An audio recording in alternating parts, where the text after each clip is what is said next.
Nitesh? Sir, I'll sort it out. You start, sir. I'm starting, and you allow as many as possible to join. Yeah, I'll do it, sir. Right. Yes. So, friends, good evening, and we will try to address this very important but very controversial topic of urinary tract infection, pediatric urinary tract infection, and associated vesico-ureteric reflux. So, we'll try to decode current concepts of investigations and management. And this will be interactive session, so any one of you can participate actively by raising your finger. So why this is not allowing me to move my slides? Yeah, okay.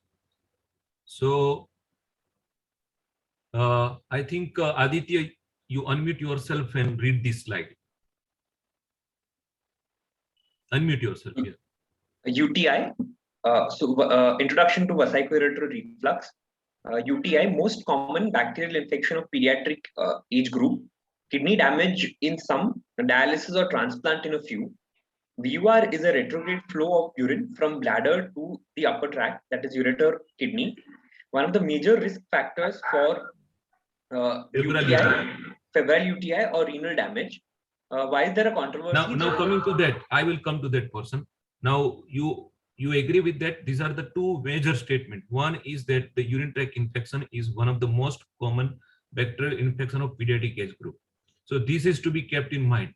When you go to the practice, if you see a child or if you have a pediatrician friends, tell them that if there is a patient with a pyrexia of unknown origin, please don't start antibiotic before evaluating the urine for presence of urinary tract infection, right?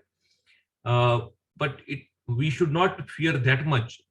If it is treated adequately, it lead to the kidney damage into the some, and very occasionally or very rarely it can lead to the dialysis or transplant. We'll see this over time. And you all agree with the definition of reflux, as well as that is one of the major risk factor, right, underlying the febrile urinary tract infection. Now coming to the why this is controversial. This is just for your, suppose if you are writing essay in your exam or like that, that there is a lot of heterogeneity of the disease itself, right? Because every child is different with the urinary tract infection and vesico-ureteric reflux. Secondly, we don't have probably a complete or a proper account of the natural history of vesico-ureteric reflux, and that is because of severe heterogeneity. And thirdly, the quality of literature, as we have evidence on either side, it becomes a very severe controversial topic, and the lack of proper randomized controlled studies. And there are reasons for that also, and maybe if we get time, we'll discuss that. So reasons of controversy around the reflux, this is shortly. Now I'm giving you one case. Vishal, you can unmute yourself. Right, so I'm providing a case detail. It's a 12-month female child, 3 times high-grade fever amounting to hospitalization and IV antibiotics, but none of the time urine was analyzed. And this is true. Today only I got a patient, right? Patient is of 3-year female child. Since 1.5 years, she was developing recurrent febrile episodes. She was admitted for twice also. Recently, she was investigated for urine, and her sonography was done. Sonography was normal, so they still continued the treatment. And ultimately, at this episode, they referred the patient to me. We treated the patients with adequate antibiotic. Today we did MCU, and there was grade 4 reflux, right? So this is where still, after talking to the pediatrician friends, many of the times we are still getting this kind of a patients. So on 4th episodes, febrile UTA was detected in this particular child. Culture was positive for E. coli, serum creatinine 0.32, and on patient is right now on antibiotic prophylaxis. What else you will ask, Visa? Smell of the urine and crying during maturation, and what is the frequency of the maturation and the night waiting? What? Night waiting. Night waiting. She is 12-month female child, so there can be still night waiting. She is not toilet trained. I have not mentioned that. She is not toilet trained. So what you have to ask actually, that how many frequencies are there in 24 hours? So any frequency which is less than 3 and more than 10 is not good. Less than 3 means is a lazy voider. More than 10 means it is frequent voider. And there it gives some sense to you that there is some probably vesical dysfunction is there, right? People say go on telling that BBD, bowel and bladder dysfunction associated with VUR, but how to get idea in a 12-month or 10-month or child, right? So that is by asking the number of frequency, one, and second thing, as you said, excess crying, holding maneuver, right? Painful micturations, like that. And then many other things you will ask. One is, as you said, frequency of urination, constipation. Now, constipation, you have to ask after how many days the child is passing stool, what type of stool is passing. You can show the Bristol chart also, right? What type of stool it is. And from that, you can get idea about the constipation. Then any suprapubic fullness, you have to check for that, right? Then you have to see the spine related problems and focal neurological issues, right?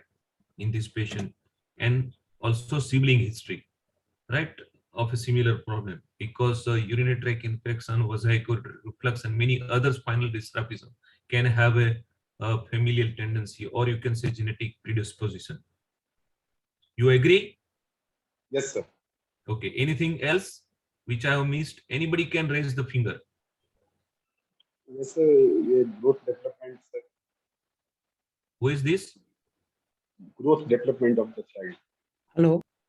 Hello. Sir, I was just wanted to ask that regarding constipation history, since she's a 12-month-old female child, can the mother say that she had to put a little finger in the rectum, and she had to empty her stools? See, but this is if mother is saying it is okay. You don't need to narrate all those things in the exam. You have to just tell in exam that the child is passing stool every day at 2 days or 3 days, straining, then the type of the stool according to the Bristol chart, right? So this is how you can get the idea. And now the mother, if she is saying, for example, before 2-3 months I operated a child which we worked on a constipation where the mother was a nurse and she was giving enema. Only on enema the child was passing, or she was putting the suppository in a 2-year-old female child, and then only she was passing the stool, right? So if these histories are there, you have to definitely give it.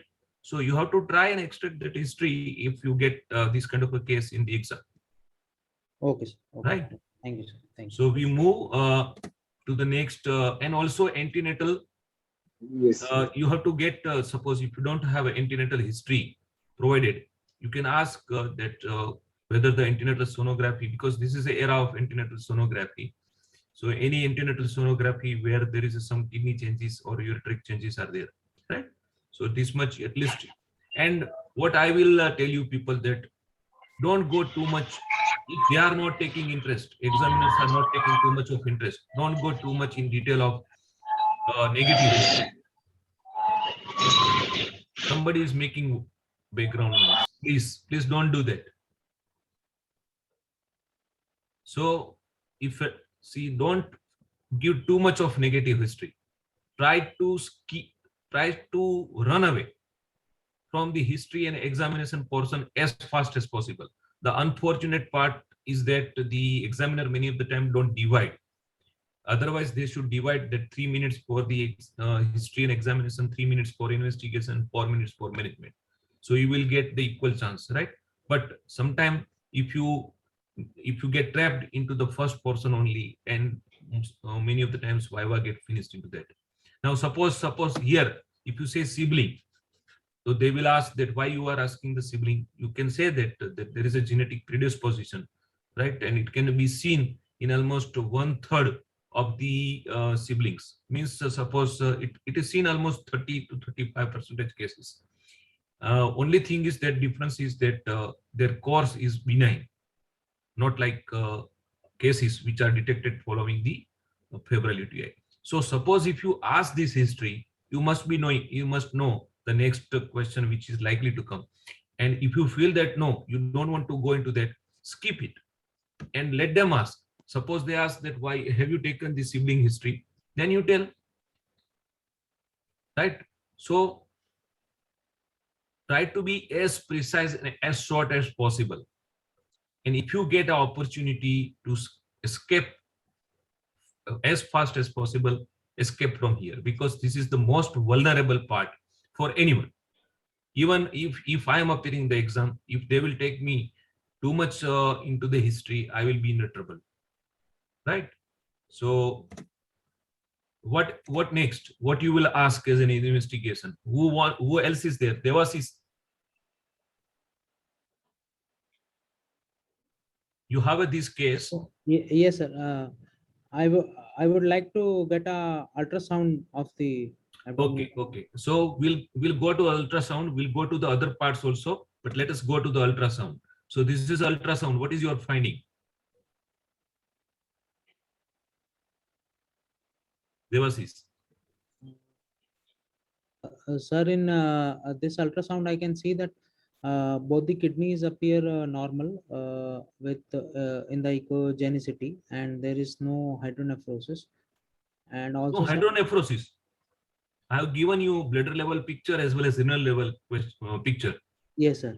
Are you able to see any dilated ureter or dilated chalazial system, pelvic chalazial system sort of thing?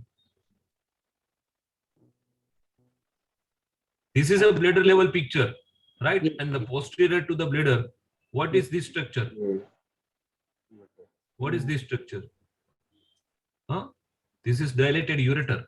Yes, sir. Huh? So there is a dilated ureter down, and this is the kidney. You are right. The cortex is good. There is a good normal echogenicity, CM differentiation, but there are some chalazial dilatation here, some little bit of pelvis dilatation, right? So this is a bilateral hydroureter nephrosis, Yes. right? Yes. Now, what are the causes of bilateral hydroureter nephrosis, Devasis? A 12-month female child, what are the likely causes of bilateral hydroureter nephrosis? Okay. Anyone else is there? I am able to see. Okay. Sir, may I come in? Shomya. Sir, Dr. Najib, sorry. Okay, Najib, you come next. Soumya, you can tell me the causes of bilateral hydroureter nephrosis in infant or at 12-month female child presented with the febrile UTI. So it could be for a febrile UTI, it could be bilateral, it could be vesico-ureteric reflux. Okay. Other than that, we can also consider it to be some bladder outlet obstruction, which has led to infravesical obstruction, which is leading to a bilateral hydroureter nephrosis. Okay. Sir, any bilateral VUR? That she has already told bilateral vesico-ureteric reflux, primary vesico-ureteric reflux. One. Second thing, she said infravesical obstruction leading to the secondary hydroureter nephrosis. Okay, fine. Anything else? Soumya, can it be bilateral? You can say that this is bilateral hydroureter nephrosis, or you can say that this is a mega ureter, kind of a thing. Don't use a term here, but bilateral hydroureter nephrosis. Can it be a bilateral primary vesico-ureteric junction obstruction? So it could be, but a bilateral VUJ obstruction is a very rare. Very rare, but still it can be. Yeah, it could so be last you have to put at least. So first you are staying with the bilateral reflux. Okay, it can be infravesical obstruction. Now in female, what kind of infravesical obstruction you are expecting? Ureter. Yes. Who is this? Yeah, Vishal. What you are saying? Bilateral ureter. Ureterocele. I am talking about the Soumya said the infravesical obstruction. What kind of infravesical? So this could be a case of detrusor sphincter dysynergia, which can be a neurogenic or it can be a functional, right? So if you don't want to go in that direction, then don't speak. But if you are knowing something and you are interested to go into the sphincter dyssynergia, you can tell it, right? Third, you have to say that it could be a neurogenic bladder of any kind, right? Fourth, as he said, ureterocele, but ureterocele in such a good sonography, you should be able to see some cystic structure into the bladder, which is not seen here, right? I will show you the ureterocele sonography also. So if you get a sonography, you will be asked that what are the other possibility. One is reflux, another it can be a non-obstructive, non-refluxing dilatation, which still it can be possible, right? With that also patient can have a urine tract infection, right? So it can be a non-obstructive, non-refluxing dilatation. It can be refluxing dilatation. It can be obstructive dilatation. It can be refluxing and obstructive dilatation. There is no ureterocele, so there is no question, right? Duplex system is not seen as there is no nephromegaly. And then you can say that there can be a voiding dysfunction or high pressure voiding, and because of that, there can be a functional hydronephrosis, right? So what next after that? Najib, you have a Thank you, sir. sonography, you have a child with the bilateral febrile UTI, you have a sonography. What next? Sir, the most likely there is bladder outlet obstruction in the term of posterior urethral valve. So No, to get the we are talking about the female child. Okay, sorry, sir. See, you have not focused in We the will go for history. NSUG. This is a 12 months female child. Okay, sorry, sir. I joined late. Sorry for that. We will go next for MCUG. Okay. So you have a patient with the febrile UTI. You have a sonography suggestive of hydronephrosis. So your next investigation will be the VCUG. So this is a VCUG. Now tell me, Najib, what is seen in the VCUG? Sir, on MCUG, we can appreciate a bilateral grade 4 vesicular reflex on both sides. It is grade 4 or grade 3 or 3/4, 3/4. Sir, overlapping. Here is overlapping by 3 or 4. Okay. On left side, that may be 4. On right side, that seems to be 3. What about the bladder?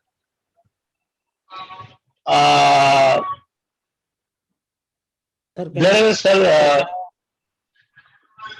Practically, it appears normal. Little bit of irregularity of wall. Slightly irregular, yes, right? But otherwise, okay. And what about the urethra?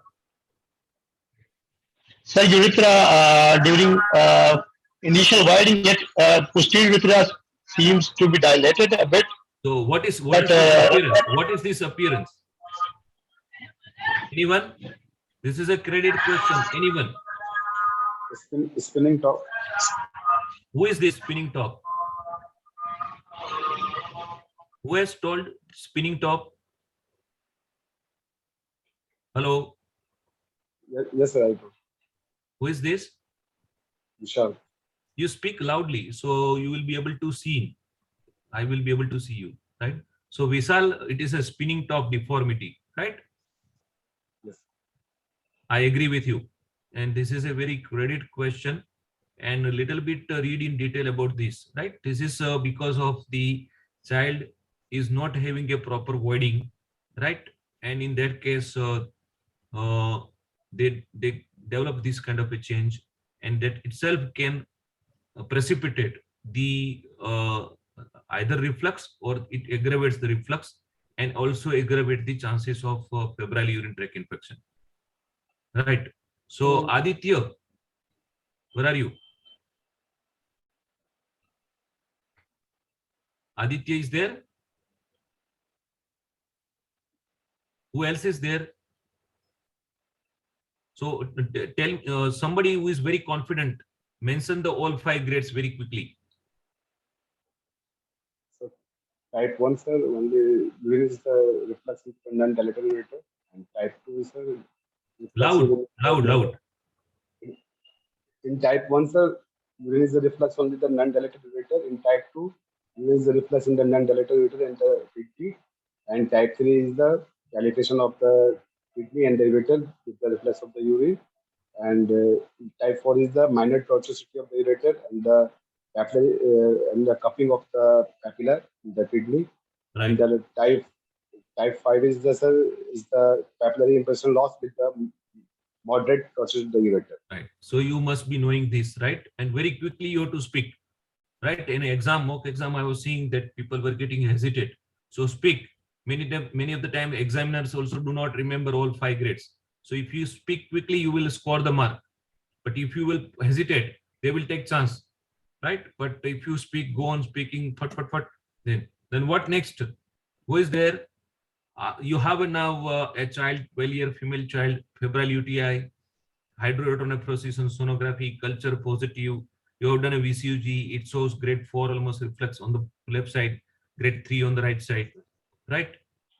And some voiding sort of a dysfunction. Now what next? You need to treat this child. Dmsa scans. Who else is there? I'm able to see very few people because I have a screen on. Yeah, Aditya, what next? Sir, we would like to first make sure that the febrile episode is treated and then do a DMSA scan. Yeah, so febrile UTI is treated. Patient is right now on antibiotic prophylaxis, right? Yes, sir. We have done a VCUG. This is the VCUG findings. And now you say that we have to go for a DMSA scan. DMSA scan. Why you want a DMSA scan?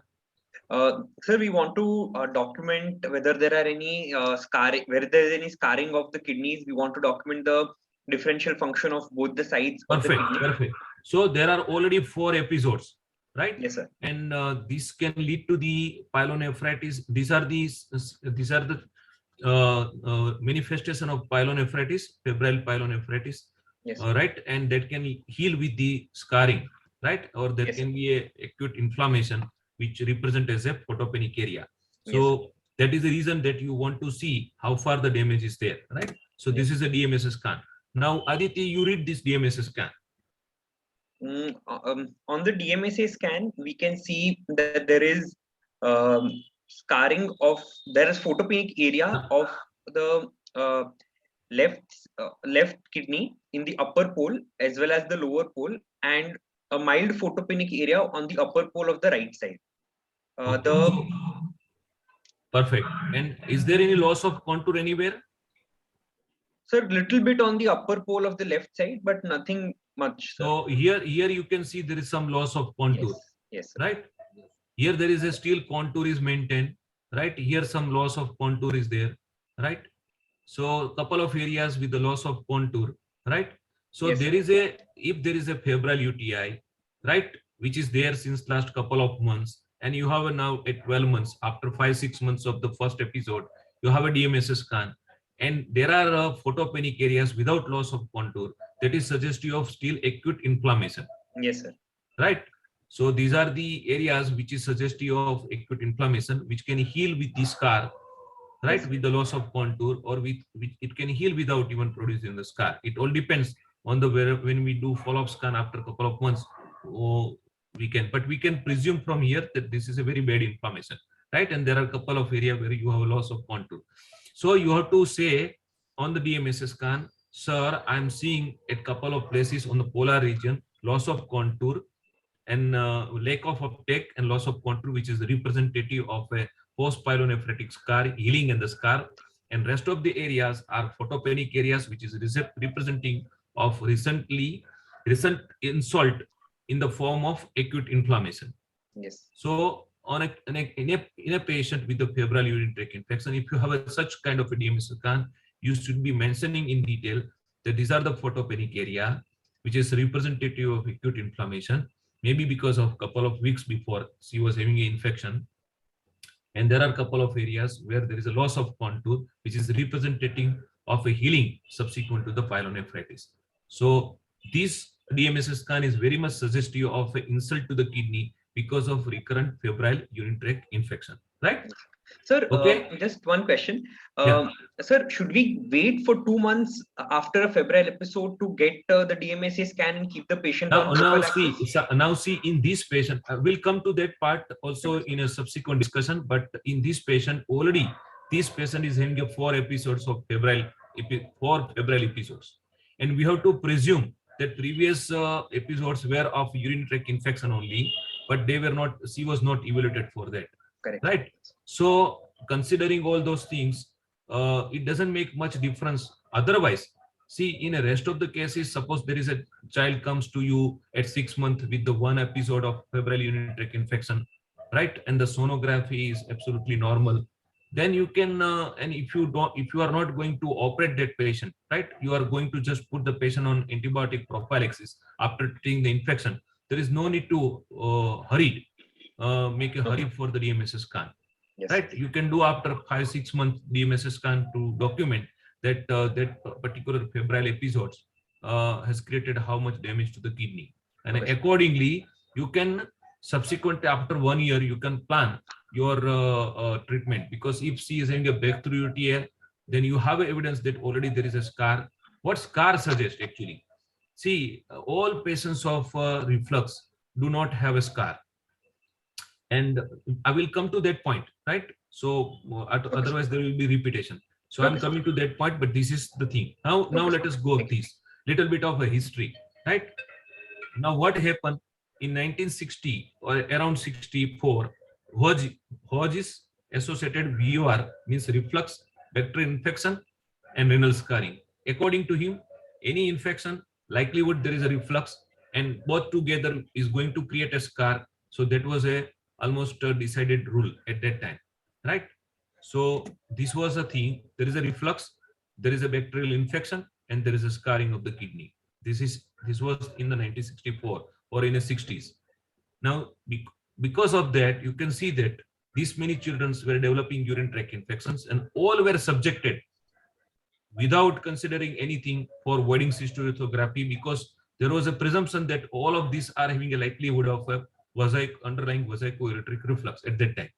So, but then they realized that almost 1/3 patients are having a vesico-ureteric reflux. 2/3 can have a febrile urinary tract infection or urinary tract infection without having a even reflux, right? And then when they look at for the Dmsa scan or IVP at that time, right, they could see the scarring only in this many number of patients. So what we initially talked, that all reflux are not pathological, means all reflux are not likely to damage the kidney. So which are those patients? We'll come to that point, right? So what happened in the history in around 70, the Polytino-Leadbeater procedure became very popular. It was very safe procedure. So they started doing outright operating all patients, doing anti-reflux surgery, whatever grade of the reflux, and they started eliminating the reflux. So according to them, the kidneys were saved from the scarring. And what happened? Why it is so? It was effective, it was safe, and least morbid, right? But what happened? That we can look here, many who were at not risk of recurrent febrile UTI also get treated with surgery. So there, the surgeries were carried out in a fear, but in many of the cases, it was not probably necessary, right? So what happened at that time, as all were getting operated, there were big waiting list into the UK, Europe, in America, right? So there was a waiting, and because of that, some people thought that let us eliminate the infection or control the infection bacteria, and we can control the scarring.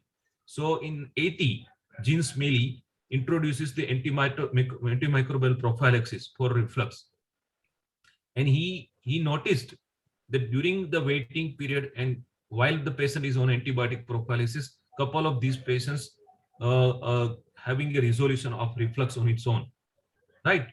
But the problem, what happened when I started practicing before 25 years, I was getting a 5-year child with a reflux having a 5 or 6 MCUG, right? 1 year they detected the reflux. At 2 year they wanted to know whether the reflux is disappeared. At 2.5 or 3 year again they wanted to know whether the reflux is disappeared. At 4 year again. So this is too much of MCU, which is traumatic, which is radiation involving.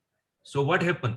That next is that this is the story, that this was eliminated here, and the reflux resolves, continuous antibiotic appears effective. But what happened? That again many patients not at risk of febrile UTI treated with the antibiotic prophylaxis.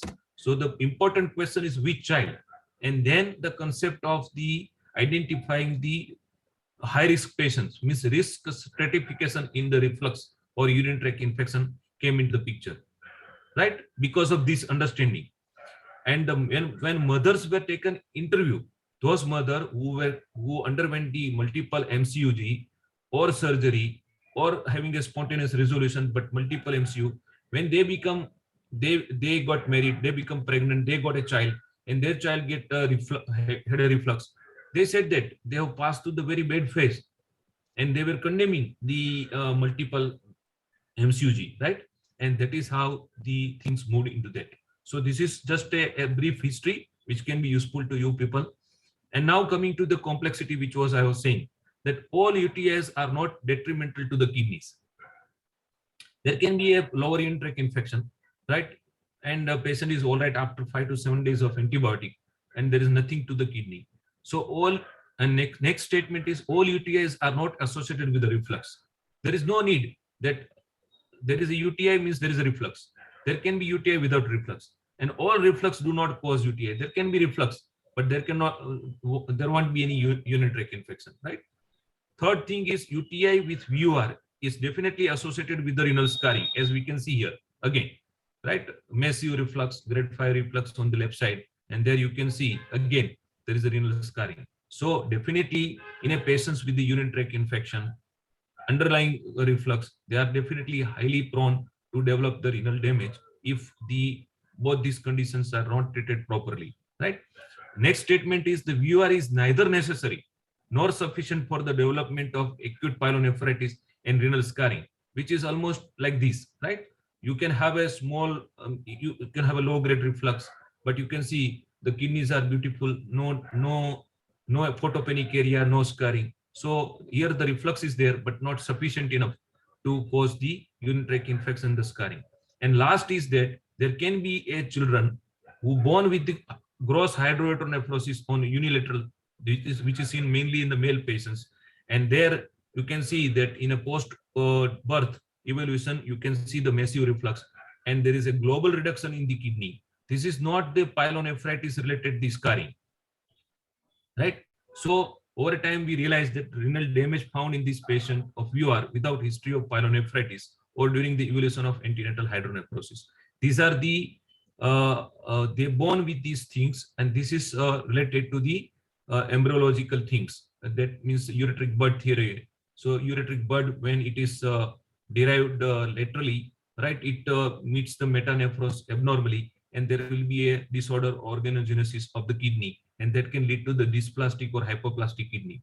We'll come to that also. So because of these, see, you can see now complexity. There is a lot of heterogeneity, no uniformity here in this particular disease. It is not something like very CA prostate or renal pelvic stone or like that, right? So you have to think sometime in your mind, and you will get the grasp of the whole situation. I'll be giving you all this presentation as a gift to you all. So think on this presentation whenever you are free. So what we are likely to discuss again is the UTI and rational evaluation algorithm, reflux and the risk categorization, and treatment options very quickly. So now febrile UTI.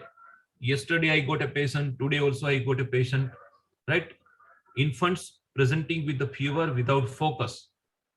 Overall prevalence is of having a febrile UTI is almost 7%. But the children with the urinary symptoms, those who have a very high frequency, excess crying, right, very much painful micturition, urgency, leaking in a toilet train, children, some symptoms are there, then the chances are of almost 8%. So whenever there is a child with a fever without focus, think about the febrile UTI. And what we do first step is that we have to do urine analysis. In that, we have to do dipstick test for the LE, leukocyte esterase, and nitrite test. And we have to do also microscopy. If there is a pus cells, if there is a bacteria, if LE test positive, if nitrite test positive, then it carries a specificity of almost 95%. And though low sensitivity, but specificity is very high. Now, this thing can be done even in the busiest practice of any pediatrician. This thing, right? How we could do this thing in my center is that we started requesting pediatrician that whenever you have a child who come with the fever of 101 degree of a 2 or 3 days old, don't start antibiotic. Just call us. One of the person will come and will check with the dipstick test. It will check the ELI test positive or nitrite test positive or not. And if these tests are positive, we were putting the catheter atraumatically and giving them sample to send for culture, and then we were requesting them to start the antibiotics. That is how we started picking up the patients in a very early phase, or in a prompt way, and started treating patients effectively. So after this first step, the second step is the test. If these tests are positive, collect urine for culture. In a toilet trend, it can be midstream. Otherwise, it can be catheter specimen. And occasionally, if you feel that it is difficult sometime in a female child, you can do a suprapubic aspiration also. There is no issue, right? And if these tests are negative, if patient is not much sick, you can safely observe, and you can ask pediatricians to treat just like other patient. Any question on this? So this is a two-step method. Suppose if you have a question how you will evaluate the febrile urinary tract infection, you can mention in this way, right? So next is the definition, right? How we diagnose or define a urine analysis showing pyuria. Both the things are necessary. There should be a pyuria and there should be a culture. So pyuria means there is a positive for WBC, ELI test or nitrite test positive, and a culture growing more than 50,000 colony forming unit per ml of a single organism should be the basis for diagnosis of urinary tract infection, right? But for suprapubic, any number is okay. For catheterization, it is 1,000 to 10⁵, and for midstream, it can be like this in asymptomatic and symptomatic patients. So this is the definition of the urinary tract infection. And then, as we discussed, there are some risk factors are there where you have to specifically focus.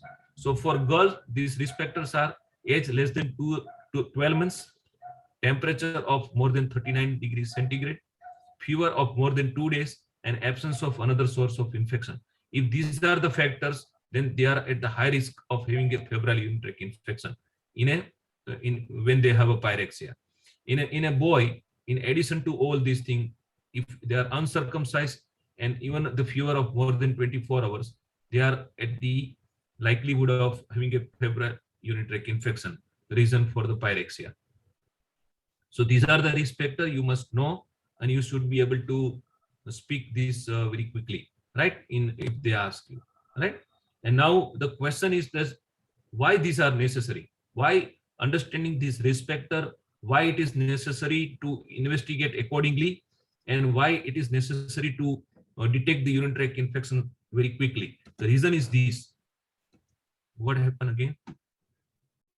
Okay, so what is about the late initiation of treatment? The rate of scarring increased minimally between day 1 and 2, between day 2 and 3, but was much higher after 72 hours. So in any case of febrile urinary tract infection, if we have a delay of starting treatment for more than 72 hours, then the child is having high chances of developing a severe pyelonephritis, which will heal with the scarring. And similarly, number of febrile UTI. Today, I got a child with the 3 already episodes, right? And I have sent the patient for the Dmsa scan tomorrow, right? The patient is of 3 years, having infection since 1.5 years. There is no point of waiting. I wanted to have a Dmsa scan to see what already happened to that kidney. And you can see that with the one febrile pyelonephritis, means one pyelonephritis, the chances of scarring is 5%. But if you miss 5 episodes, or you don't treat effectively 5 episodes or 4 or 5 episodes, the chances of developing scar is of around 50%. And these are non-reversible. These are permanent, and there will be sequelae in the form of hypertension, then chronic nephropathy, right? Reflux related nephropathy, and they can contribute into the dialysis or into the transplantation. So very important. It is very important to investigate a child with a pyrexia of unknown origin or pyrexia with the urinary symptoms very effectively, because any delay in the treatment or inadequate treatment and recurrent episodes can lead to the scarring. So now coming to this correlation between the urinary tract infection and the reflux, right? So in rigorous studies with initial Dmsa showing acute pyelonephritis and comparing incidence of permanent scarring at 6 months post UTI, Aditya, you asked, right? People have investigated acute phase as well as 6 months afterward. Presence of reflux increased risk of permanent scarring after episodes of pyelo by 2.8 times for patient and 3.7 times for the renal unit, right? Which we discussed already.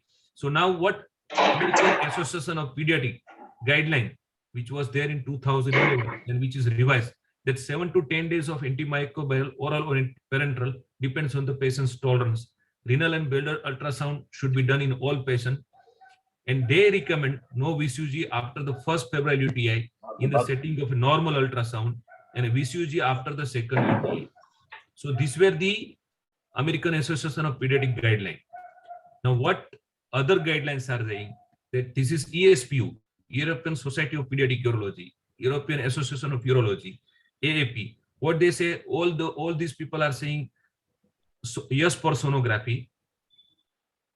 Couple of people are saying that do Vcug in almost all cases, or DMSA. We'll discuss that also. And they says the indication for Vcug is in initial febrile UTI, initial UTI in boys, recurrent UTI. So this at least you should know at least about the European Society of Pediatric Urology and AAP guideline. That couple of these people, they said that do only sonography in first episode. If sonography normal, no need to do Vcug. Keep the patient on treat the infection, keep the patient on antibiotic prophylaxis. If they have a breakthrough infection, then only do Vcug.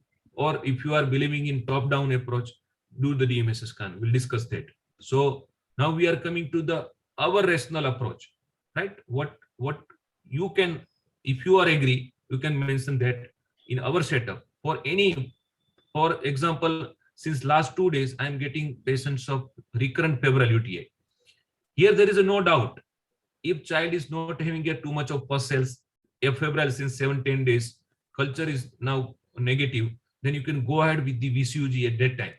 So any child coming to you with the history of recurrent febrile UTI, there is no need to wait, except you have to do a reasonable control of infection and then do Vcug, right? But if there is a first or second febrile urinary tract infection, we can follow this algorithm. If it is less than 1 year of age, who are at high risk, do USG, and we also do Vcug or DMSA scan. We'll discuss accordingly.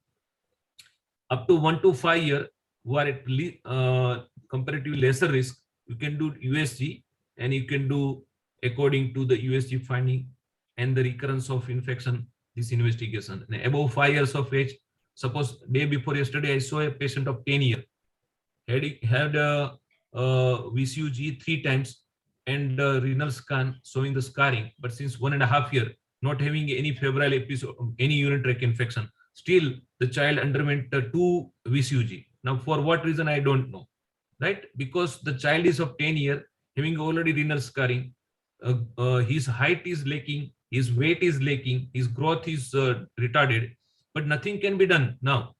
Now, they came to me to ask me to whether to get operated or not. There is no point of operating because the child is not having any infection in absence of antibiotic prophylaxis since more than 1.5 years, right? So there is no point, because even if you operate, it won't make any difference in the renal damage and his retarded growth. So coming to the sonography, it is recommended as the first investigation by all guidelines as it gives clue to the presence of reflux, is safe, non-invasive examination, it is easily available, and it is very reasonable to include it, right? Now, what are these are the findings. You can see dilated pelvis, you can see dilated calyx, sometimes you can say cortical scarring, right? Thinning. You can see this is the posterior transverse plane at the full bladder, right? You can see both the ureter dilated here. So if given a picture, you have to concentrate and focus onto that. If it is a full bladder picture, they have given intentionally that picture. You have to see posterolaterally. If you see this kind of a picture, it is a dilated ureters, right? You can see sometimes dilated ureter in this way. This is again a pool bladder at the bladder level, and there you can see it is a dilated ureter on one side. And regarding ureterocele, you see the cystic-like structure, cyst-like structure into the pool bladder picture of the sonography. There you can see ureterocele, and here you can see this kidney upper pole is fine, but there is a lower pole. It shows the scarring. So sonography can show you many of the things: echogenicity, CM differentiation, cortical thinning, dilated ureter, dilated pelvic LSS system, and some idea about even the possible scarring, right? So what are the but limitations of the sonography? You cannot just jump everything decide on the sonography, because this renal and bladder ultrasonography carries a sensitivity of only 40%, right? And specificity is 76%. Approximately because of that, 25% of reflux in kidney that are missed have a reflux of dilating reflux, grade 3 or more. 25% you can miss. For example, today's patient, 2 sonography, normal reported, and still was having a grade 4 reflux, right? That means cannot exclude clinically significant reflux even when the results are normal. So if your child is having a febrile urinary tract infection, recurrent or breakthrough infection, and the sonography normal, you have to still go for a VCG, because you have to exclude the presence of dilating reflux, right? It is technique dependent and no quantitative assessment of the renal function. So next is the fluoroscopic Vcug. Vcug is the imaging test of the choice for the detection of the reflux. It gives exact grade of reflux. It gives you ureter anatomy. It delineates the bladder outline, bladder neck, estimate bladder capacity, also, and urethral anatomy. Like for example, here you can see this is the grade 4-5 reflux here on the left side, right? You have to compare with this. You can see this. It is like this only, right? And then you can see sometime this infravesical obstruction. Here you can see there is a membrane-like structure and posterior urethral dilatation, and then good filling of anterior urethra. But with that, you can see the trabecular bladder, there is a reflux on both the sides. So this is the VCG suggestive of posterior urethral wall. Here you can see a huge diverticulum with the reflux on the left side, right? Here you can see it is a duplex moiety with the lower moiety reflux is there. Here you can see duplex system with the reflux in the both the moiety and opposite side reflux, right? Here you can see solitary kidney with the reflux. So you can get a whole lot of information in a patient who is indicated for VCG, but you should have an indication, and we have discussed those indications for VCG, right? So the sensitivity of VCG in picking up the reflux is around 92% or 93%. Specificity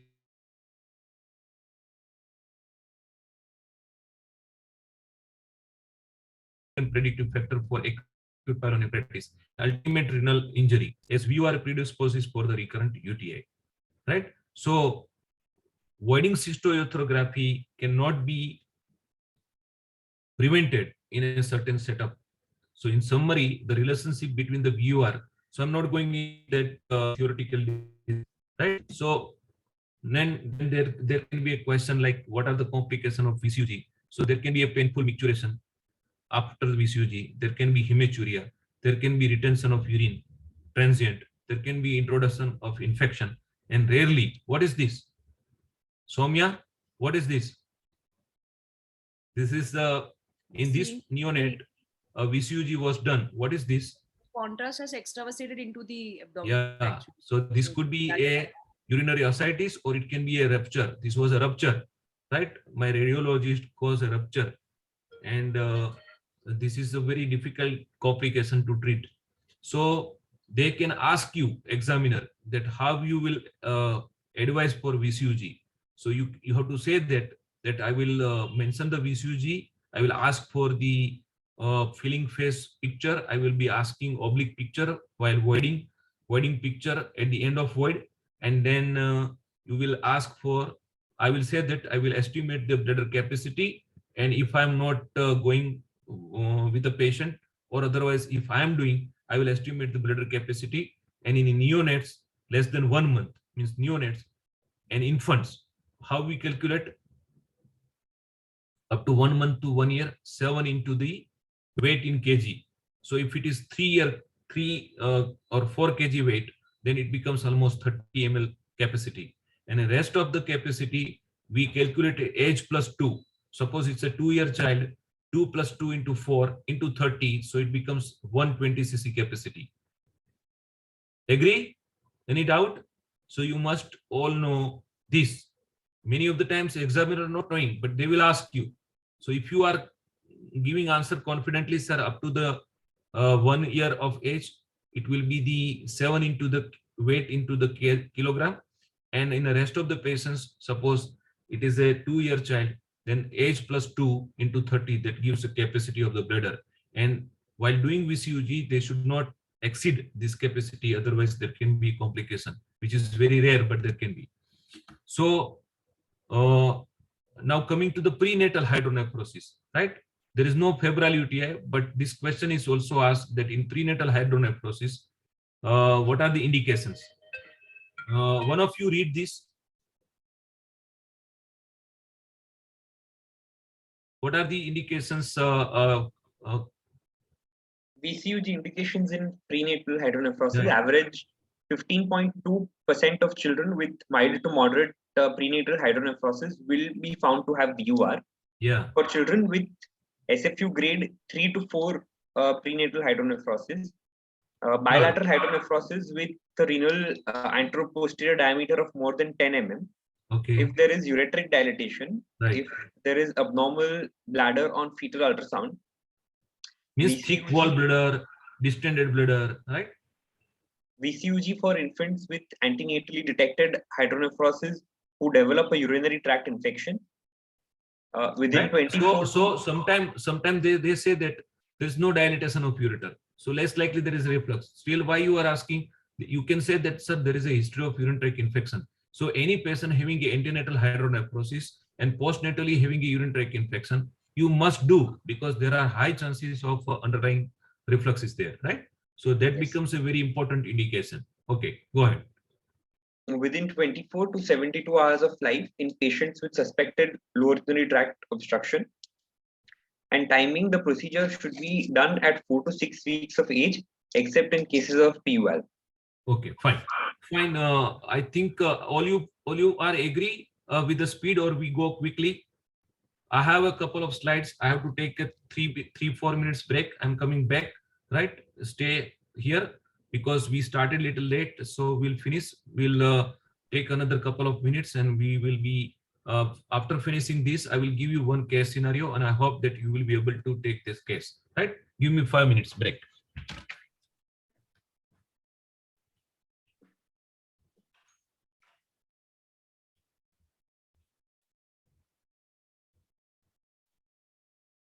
Radionuclide cystogram. This is something about the radionuclide cystogram. Advantages of this radionuclide cystogram is that it is something like a VCUG. It is more sensitive than the VCUG. It can depict as little as 1 ml of reflux, right? So it is that much sensitive and avoids radiation to the gonads. VCUG, what is the problem with the VCUG? It is not having a radiation as equal to the Dmsa scan. Dmsa scan as such is having a 5 times radiation than the VCUG, but that radiation is limited to the kidney, and kidney is quite resistant to the radiation. But in VCUG, the gonads are exposed, the radiation goes to the gonads, and that's why we try to avoid the VCUG when it is not indicated. We must reduce the number of VCUG while we are treating these patients. I want to know whether the reflux is deep or not. And if you are in a city where this facility is available, then this is good for the follow-up. Radionuclide cystogram. Its limitation is that no exact grading is available with that, and less anatomical details in compared to the conventional VCUG, which we have seen, right? So you all agree that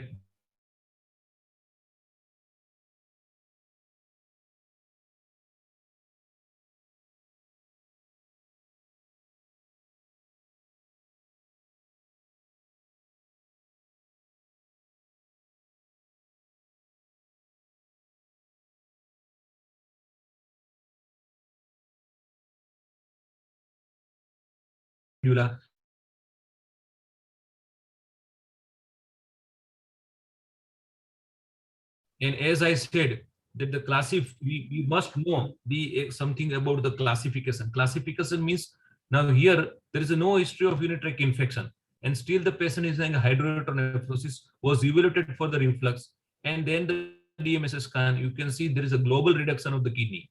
This has nothing to do with the pyelonephritis. So this should not be categorized as a scar. This is a congenital nephropathy at the most, you can say, right? Not a scar. Scar means it is a healing following the trauma or inflammation, right? So here there is no trauma, no inflammation, but this is because of hypoplasia or dysplasia associated with the high-grade reflux. And this is more commonly seen in the, almost seen in the male child, and disorder organogenesis is responsible for this condition. So you must know this. Initially, when our understandings were not clear in the 60s, 70s, or 80s, we were still considering this responsible, this as a scar, and because of that, there were many false studies were done that whatever we do, nothing is improving, still the kidney is contracted, we lost the kidney. But these were the different kind of a scenario at all. And this is what I explained. This is a photopenic area without loss of contour, which is representative of acute inflammation, right? So whenever you do acute phase DMSA scan, that is, you will get this kind of a thing. When the first episode or second episode of infection is there, and during the infection, if you do this DMSA scan, that is acute phase DMSA scan, you will be seeing the photopenic area without loss of contour. That is representative of acute inflammation. And if you see this loss of contour without uptake, there is no uptake, and there is a loss of contour with the history of recurrent febrile urinary tract infection suggestive of pyelonephritis, you can say that these are the scar. So this is the only condition where the terminology using the scar is appropriate, because this is following the healing of inflammation into the kidney, right? This is following the inflammation, and this has nothing to do with the pyelonephritis. And IVU, never ever speak in a patients of reflux about the IVU or CT-IVP.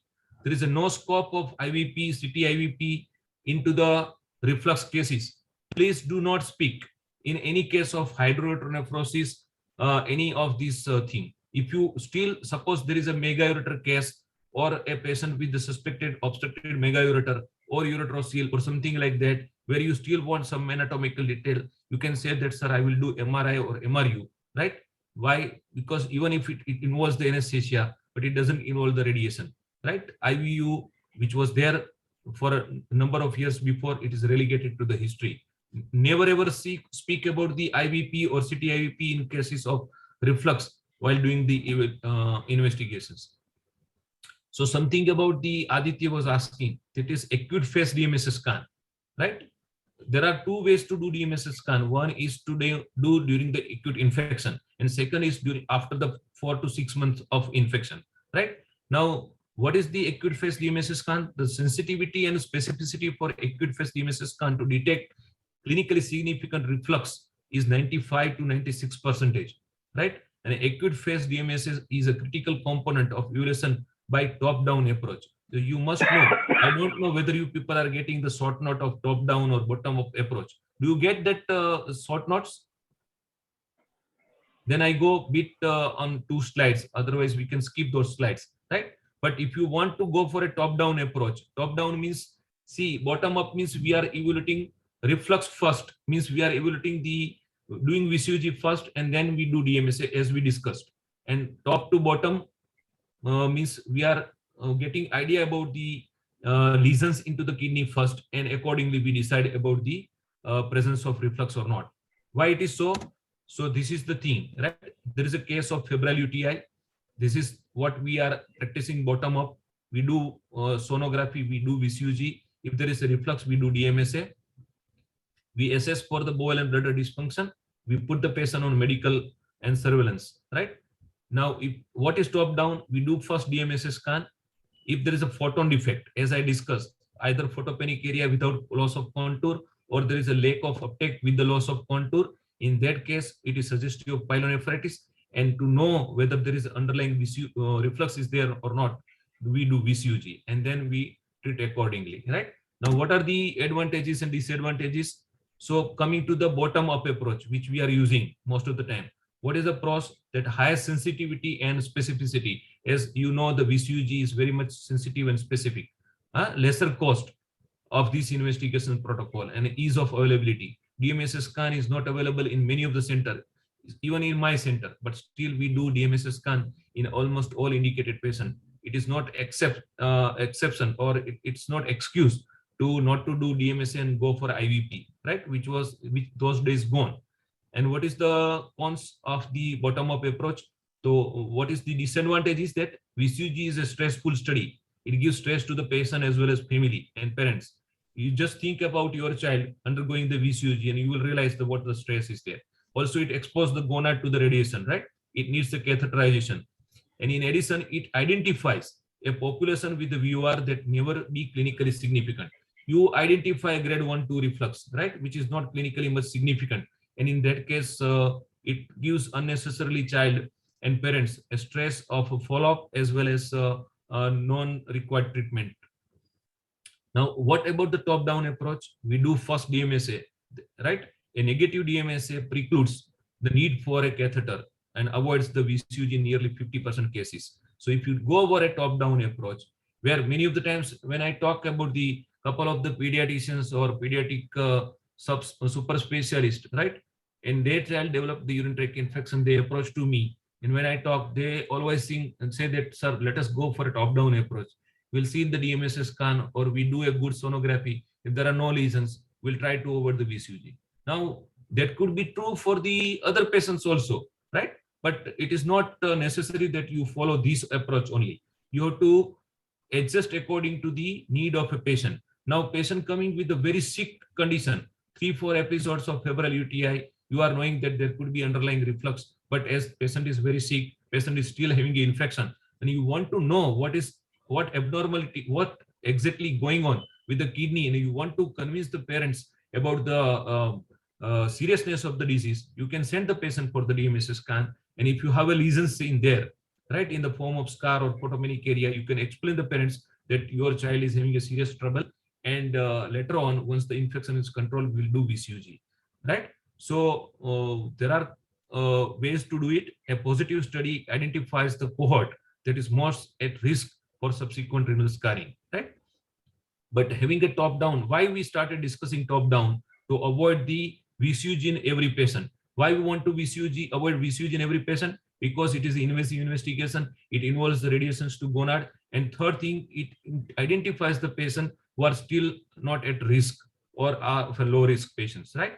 But both are having a pros and cons. And what is the disadvantage of top-down? It misses 5 to 20% significant VUR, right? Here, and more expensive, and availability issues are there. So, but you must be knowing, at least for exam purpose, this. And now coming to the most important topic is the risk stratification, identifying the risk categories. Now, we want what we want in the urinary tract infection and VUR, we want to detect this kind of a high risk category patient, right? Where they are having a high chances of renal damage like this, right? You can see again here loss of uptake as well as the loss of contour suggestive of a scarring. And we want to avoid detection of clinically insignificant low risk VUR to avoid over investigation and treatment like these patients, right? So we have to balance. And how we can? So these are the risks of the scarring. Here the VUR with the risk of scarring. How we can say that? Infections. More the episodes of infection, recurrent, high chances of scarring. Age, up to the age of 1 year, high chances of developing of the scarring with the febrile urinary tract infection. Grade, higher the grade, high chances of developing the pyelonephritis and the scarring. Having the presence of bowel and bladder disorders means constipation, voiding dysfunction, high chances of developing pyelonephritis and scarring. And scarring itself, suppose if you have a patient who has come after 2 infections, and if you do a DMSA scan, if there is a scar, there is a high chances that this patient will be having with the further episodes of febrile urinary tract infection increase in the scarring. Why it is so? Because that patient is having a bacteria which is having a high virulence, high adherence. The tissue response of that particular child is different. It is very having a immunologically different reaction to those bacteria. So several of these factors are combined together and adds into the heterogeneity of this particular disease. But you must know these are the factors which can increase the chances of recurrent pyelonephritis when there is a reflux is there, right? And then can increase the chances of pyelonephritis and the scarring. So why we are discussing this? So we have either side. If you see in a pediatric age group, 3 to 25% of the transplant patients contributed by the reflux related pyelonephritis and the scarring. And in adult cohort, 10 to 15% can have a history of reflux related pyelonephritis and the scarring and damage, right? In the same, on another side, you can see that in a grade 1, there can be more than 70% spontaneous resolution, and up to grade 5, there can be a 30% plus resolution. So there is a chances high, there is every chances of spontaneous resolution of the reflux of any grade, but at the same time, you have to identify high risk patients to avoid these kind of a thing. And that's why this stratification is the important thing, right? Now, what are these low risk VUR? Any grade means lower grade 1, 2, and up to 3. 71 out of 100 units with grade 1 to 3 can resolve. Age less than 1 year, high chances of resolution. Mode of presentation, if it is prenatal hydronephrosis or sibling VUR, having a benign course and high chances of spontaneous resolution. Laterality, unilateral reflux resolves earlier than the female bilateral reflux. So female having a bilateral reflux are at a high risk.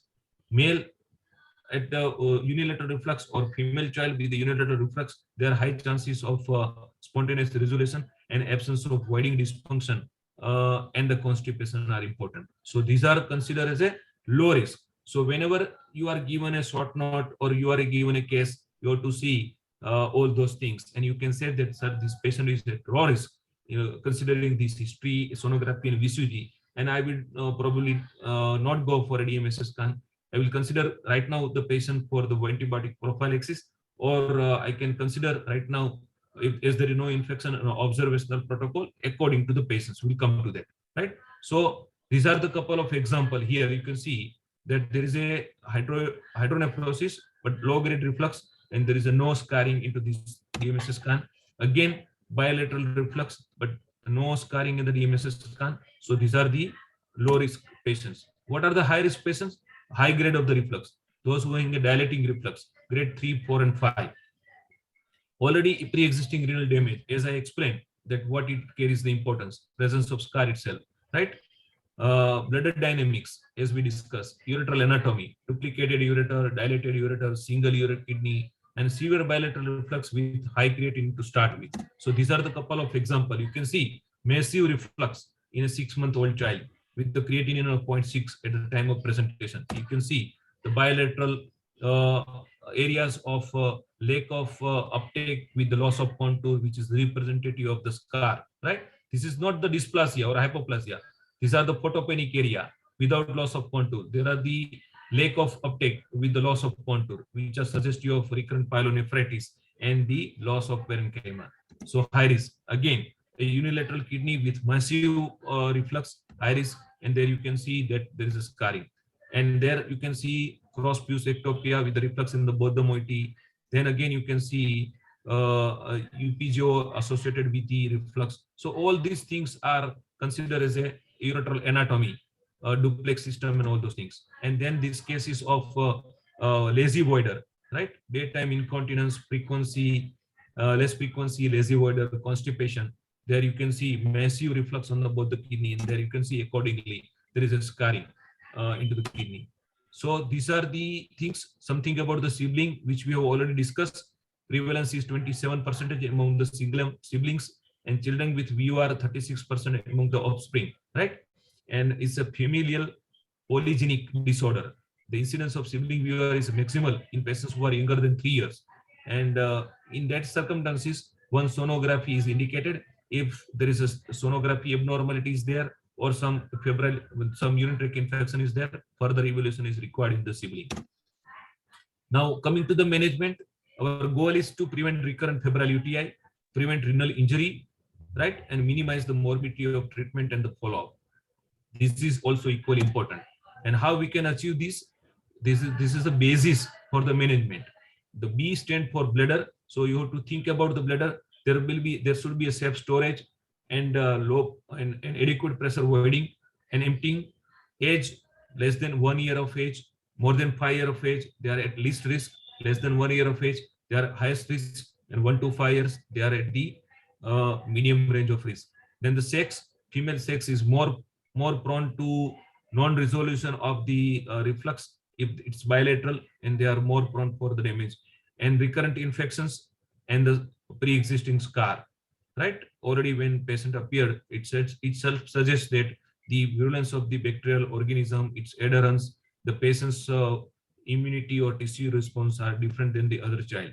So this is the basis for the management. You have to think all these things while you start the management. So this is how all these things contribute: bladder dynamics, urinary tract infection, immaturity, pre-existing, and renal injury. So coming to the observational treatment, there are a couple of patients are fit for observational treatment, as we can avoid the nuisance of the daily medications, antibiotic resistance, parental anxiety, compliance and treatment failure. Now, in that patients, preferably you do circumcision in male patients. It should be low risk group, as we discussed. Low risk group, what are low, and in a toilet trained children, and antenatal detection of without history of UTI. These are the criteria which can satisfy you for observational treatment. Circumcised in male, low risk group, as we discussed. Toilet trained children, not less than 1 year child. 1 year child having a UTI, having a hydronephrosis, you must consider for the antibiotic prophylaxis, right? And then comes the basis for intermittent antibiotic therapy, right?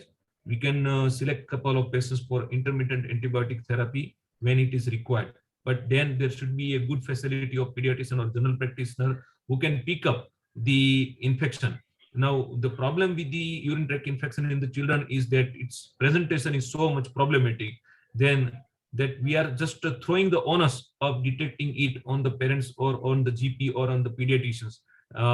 So there is a lot of controversy regarding to this, but it is better to answer in our setup that, sir, I will prefer to give the child antibiotic prophylaxis in reflux patient at least till the age of 1 year, because they are at the high risk of developing recurrent pyelonephritis and the renal damage.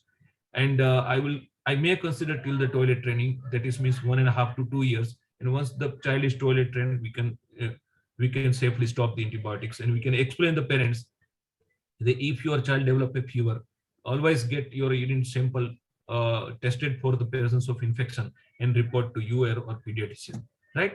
And then why continuous antibiotic prophylaxis? The case improved outcome seen over the decades with the continuous antibiotic prophylaxis. If lack of preventive benefit, one may question the value of treating, right? RIVUR study, what it says, it's about 50% reduction in recurrence of UTI for children receiving antibiotics, right? And then you can see the children with BBT or BBD benefits 80%, whose index infection is febrile UTI derive benefits from the prophylaxis with reduction in recurrence of 60%. So these are the things you must know about the RIVUR study. There can be a short note there. Anything you want to ask? Right. So I'm just going a little faster because I want to give you idea. There are two studies you must know. One is RIVUR study and another is the Swedish trial. These are the two most important prospective randomized trial, which is having importance. If you have heard before 3 weeks, Dr. Anthony Khuri, he also mentioned only two studies, right? One is the RIVUR study, which he was the pioneer for that, and second is the Swedish study, which we will just very quickly see, right? It shows the benefit of the antibiotic prophylaxis. So this is the case of where you can see this is the non-dilated ureters, grade 2 reflux, having a history of urinary tract infection, but there is no much lesions, and you can safely give here antibiotic prophylaxis till the age of toilet training. And with that, you have to address the bowel and bladder. You have to address the hydration, potty training, right? If they are using Western toilet, you should ask the parent to give them stool to show their knee remains flexed, right? And a frequent voiding, frequency intake chart, you have to see that how it goes, and uroflowmetry if required in a toilet trained children. and in a sonography VUR. So these together, these three things, frequency in intake chart with uroflowmetry and PVR on sonography, this becomes non-invasive sort of urodynamic. Suppose they ask in exam, what is non-invasive urodynamic? You can say that, sir, I will keep the patient on frequency intake chart. I will see the morning void volume. It will give me a functional capacity, and then I will do uroflowmetry in toilet trend and post-word residual in the sonography. This all together, if you combine it, it becomes a kind of a non-invasive urodynamic sort of study, and if judicious of anticholinergics. So if they ask you a short note of antibiotic means non-operative management, then it should include all these things, right? How to treat the constipation, bladder issues, when to give anticholinergics, right? If there is so much of frequency, if there is urgency or incontinence, you can add anticholinergics into the toilet trained children, right? Or sometime even empirical. So something about the deflux. So someone, Aditya, tell me what is this bulking injection? Sir, it is hyaluronic acid. These are hyaluronic acid dextronomers, acid, right? You yes, must sir. know. So deflux is just a name. It is a bulking agent, right? Yes, which sir. we inject, right? And for example, in a coming up conference, we are going to use the Dexel, right? Yes, sir. Because now in India, deflux is not available. So, this combination remains the same, right? So these Yes, are sir. the sugars which are used, which don't get much having a tissue reactions, as well as don't migrate, and little bit also only get absorbed, but otherwise it remains for long, for almost permanent, right? So what are the risks for failure of a deflux, where you don't do to high grade 4-5 reflux, presence of dysfunctional means BBD and duplex system, and overall experience. So in exam, suppose if they give you VCUG and they say that whether you will do deflux or not in this patient, you can say in grade 4-5, so there are high chances of failure, almost 50% chances of failure, and it's a costly affair. Patient can have may require second or third injection, then it becomes extremely costly, and even after that, if there is a persistence of reflux, then child will require surgery. That will become difficult proposition.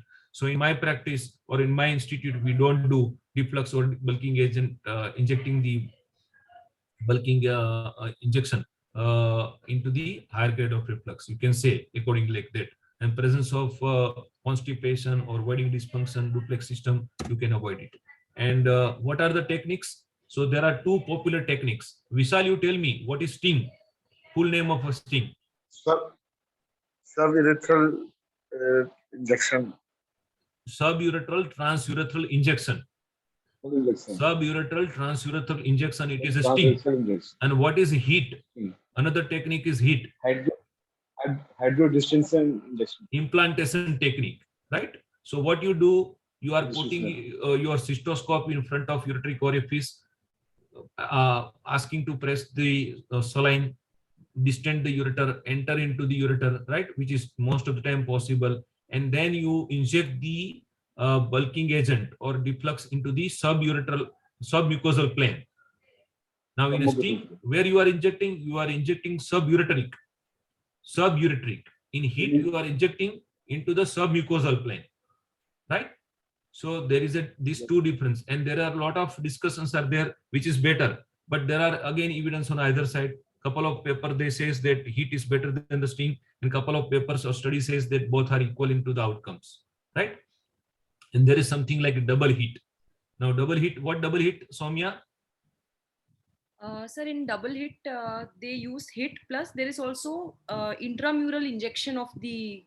Yeah, so these are all intraluminal, right? Both, but you injecting both the places. One is a little bit proximal, means going a little higher up, 2 to 3 centimeter, and injecting, and then you are coming out, and just at the orifice, you are again injecting submucosal, right, into the double heat. So you at least you must know this much thing. Have you ever seen Soumya injecting the deflux in your institute? Yes. Any one of you, those who have joined in the this platform, Zoom? Yes, sir. Yes, sir. Who is he? Yes. Who is this? Vishal, sir. Vishal, from which institute sir. you are? In RS Kolkata, sir. Okay, and you are seeing the sting or heat or what they do according to case they decide? Sir, depends on the grade of the reflux and the age group. Right.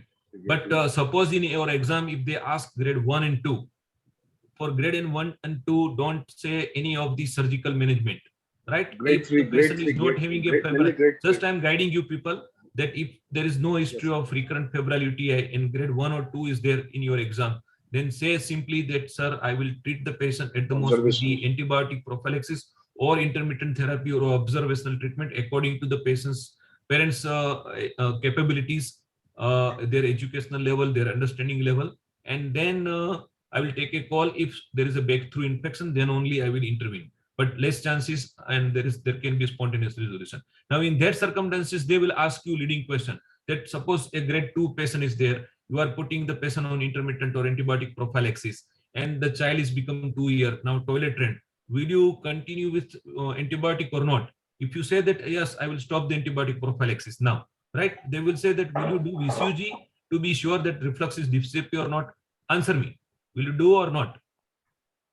A child you are treating and has reached to the 2 year, you stop antibiotic prophylaxis as 1.5 year. 6 months passed, there is no febrile episode, and examiner asking, would you like to be sure about the whether the reflux has disappeared or not? Will you do VCG? No, sir. The answer is no, right? So VCG only if you will do in follow-up in any of these cases, whether you treat conservative, whether you treat observational, whether you treat by deflux or whether you do by operation. If the child is developing febrile UTI, then and then only you will do VCG. Otherwise, no need, right? There were time that suppose day before yesterday, 10-year child came with a 5 VCG. They were gone seeing that whether the reflux has disappeared. Second VCG showed one side reflux is gone, so they become happy. Third time when they do it, again there were both the side reflux, right? And a fourth time again the grade 3 reflux. So there is no point in a patient who is not having a febrile urinary tract infection to go on repeating the VCG, right? You can safely stop the antibiotic prophylaxis. Advise the patient to keep a good hydration, frequent voiding, not to hold the mixture urination, constipation avoidance, right? Proper physical hygiene, proper perineal hygiene, and all those things. And still, if they develop a febrile UTI, right, then you do after treating the infection VCG. If there is a persistent reflux and some scar appear, you take the call accordingly. Otherwise, there is no need to do VCG. Is it clear? Right? So I have explained about you something on a follow-up and medical management. And you must know this terminology of sting, heat, and double heat, right? And what about the volume? Injected volume is generally 0.8 to 0.6 to 1 ml, right? It's a 1 ml injection. And geometry is more important rather than the volume, right? It should be a volcano shape, right? In the sting procedure. So, and 18% of the deflux volume is absorbed after a few weeks of the injection, and additional 1% volume reduction occurs within 3 months. So there is some fear with the deflux is the obstruction, but generally it doesn't happen. If there is obstruction, it will be transient. You can treat it with the temporary stenting. The reason is that most of the time in a 3 months, some amount of it gets absorbed. So obstruction is very much uncommon, right? But persistence of reflux is very much possible. So now continuous antibiotic prophylaxis. Why? We have talked about the RIVUR study and this Swedish trial. And a little bit of slide. See, in Swedish trial, what they did, they selected 203 patients of dilating reflux, that is grade 3, 4, 5 reflux or 3, 4 reflux, and all those patients were after the urinary tract infection. None of these patients without urinary tract infection. Most of the patients were a female child. Couple of those patients were of a male child. They put on a prophylaxis 69 patients, endoscopic 66 patients, and surveillance 68 patients. So almost same number. And then they did VCG at 1 and 2 years, just for an experimental study. And 2 years follow-up VCG, Dmsa, and bladder function, right? So this is, and what they have seen. So this is only prospective randomized trial comparing the VUR status and recurrent UTI with the 3 treatment arms, right? Now what they have seen, I'm not going in detail of this, but this is what they've seen. The prophylaxis, you can see that recurrent infection is least and the new scar appearance is not almost there. Endoscopic treatment, after the, within the 2 years, there were almost 20% of recurrence of the reflux in the recurrent febrile UTI and in the couple of patients scarring. And in a surveillance patient, you can see this is the condition in the surveillance patient, right? A large number of patients develop a recurrent febrile UTI and the scar formation in couple of patients. There you can see in this patient, right? Incidence of recurrent febrile UTI was 2 to 3 times higher in surveillance and versus antibiotic prophylaxis, only 19% and endoscopic 23%, right? So this is the limitations of endoscopic procedure. Over a time, there can be a recurrence of the reflux, there can be a febrile UTI, and there can be a scar formation. And so this you must be knowing in that way, right? And how to follow, which we have discussed, right? You have to forget not to forget to in follow-up to write down about the weight, height, and the blood pressure of the patient, right? And then this is the index case. Now we have almost discussed everything. Very quickly, I'm coming to the second case, and somebody you volunteer, some who has not participated. This is what Mriganka. Who is this? Can you unmute yourself, 1 or 2%? Yes, sir. Yeah. So you are from which institute? Sir, Pinnamanani Siddhartha Institute of Medical Okay, Science. you agree? You are agree to answer me? Yes, yes, sir. So I'm giving you an index case of 12-month male child, 3 Yes, times sir. high-grade fever without focus, amounting to hospitalization and IV antibiotics. Again, no urine analysis. Patient is not having a voiding issue and history of constipation. Right?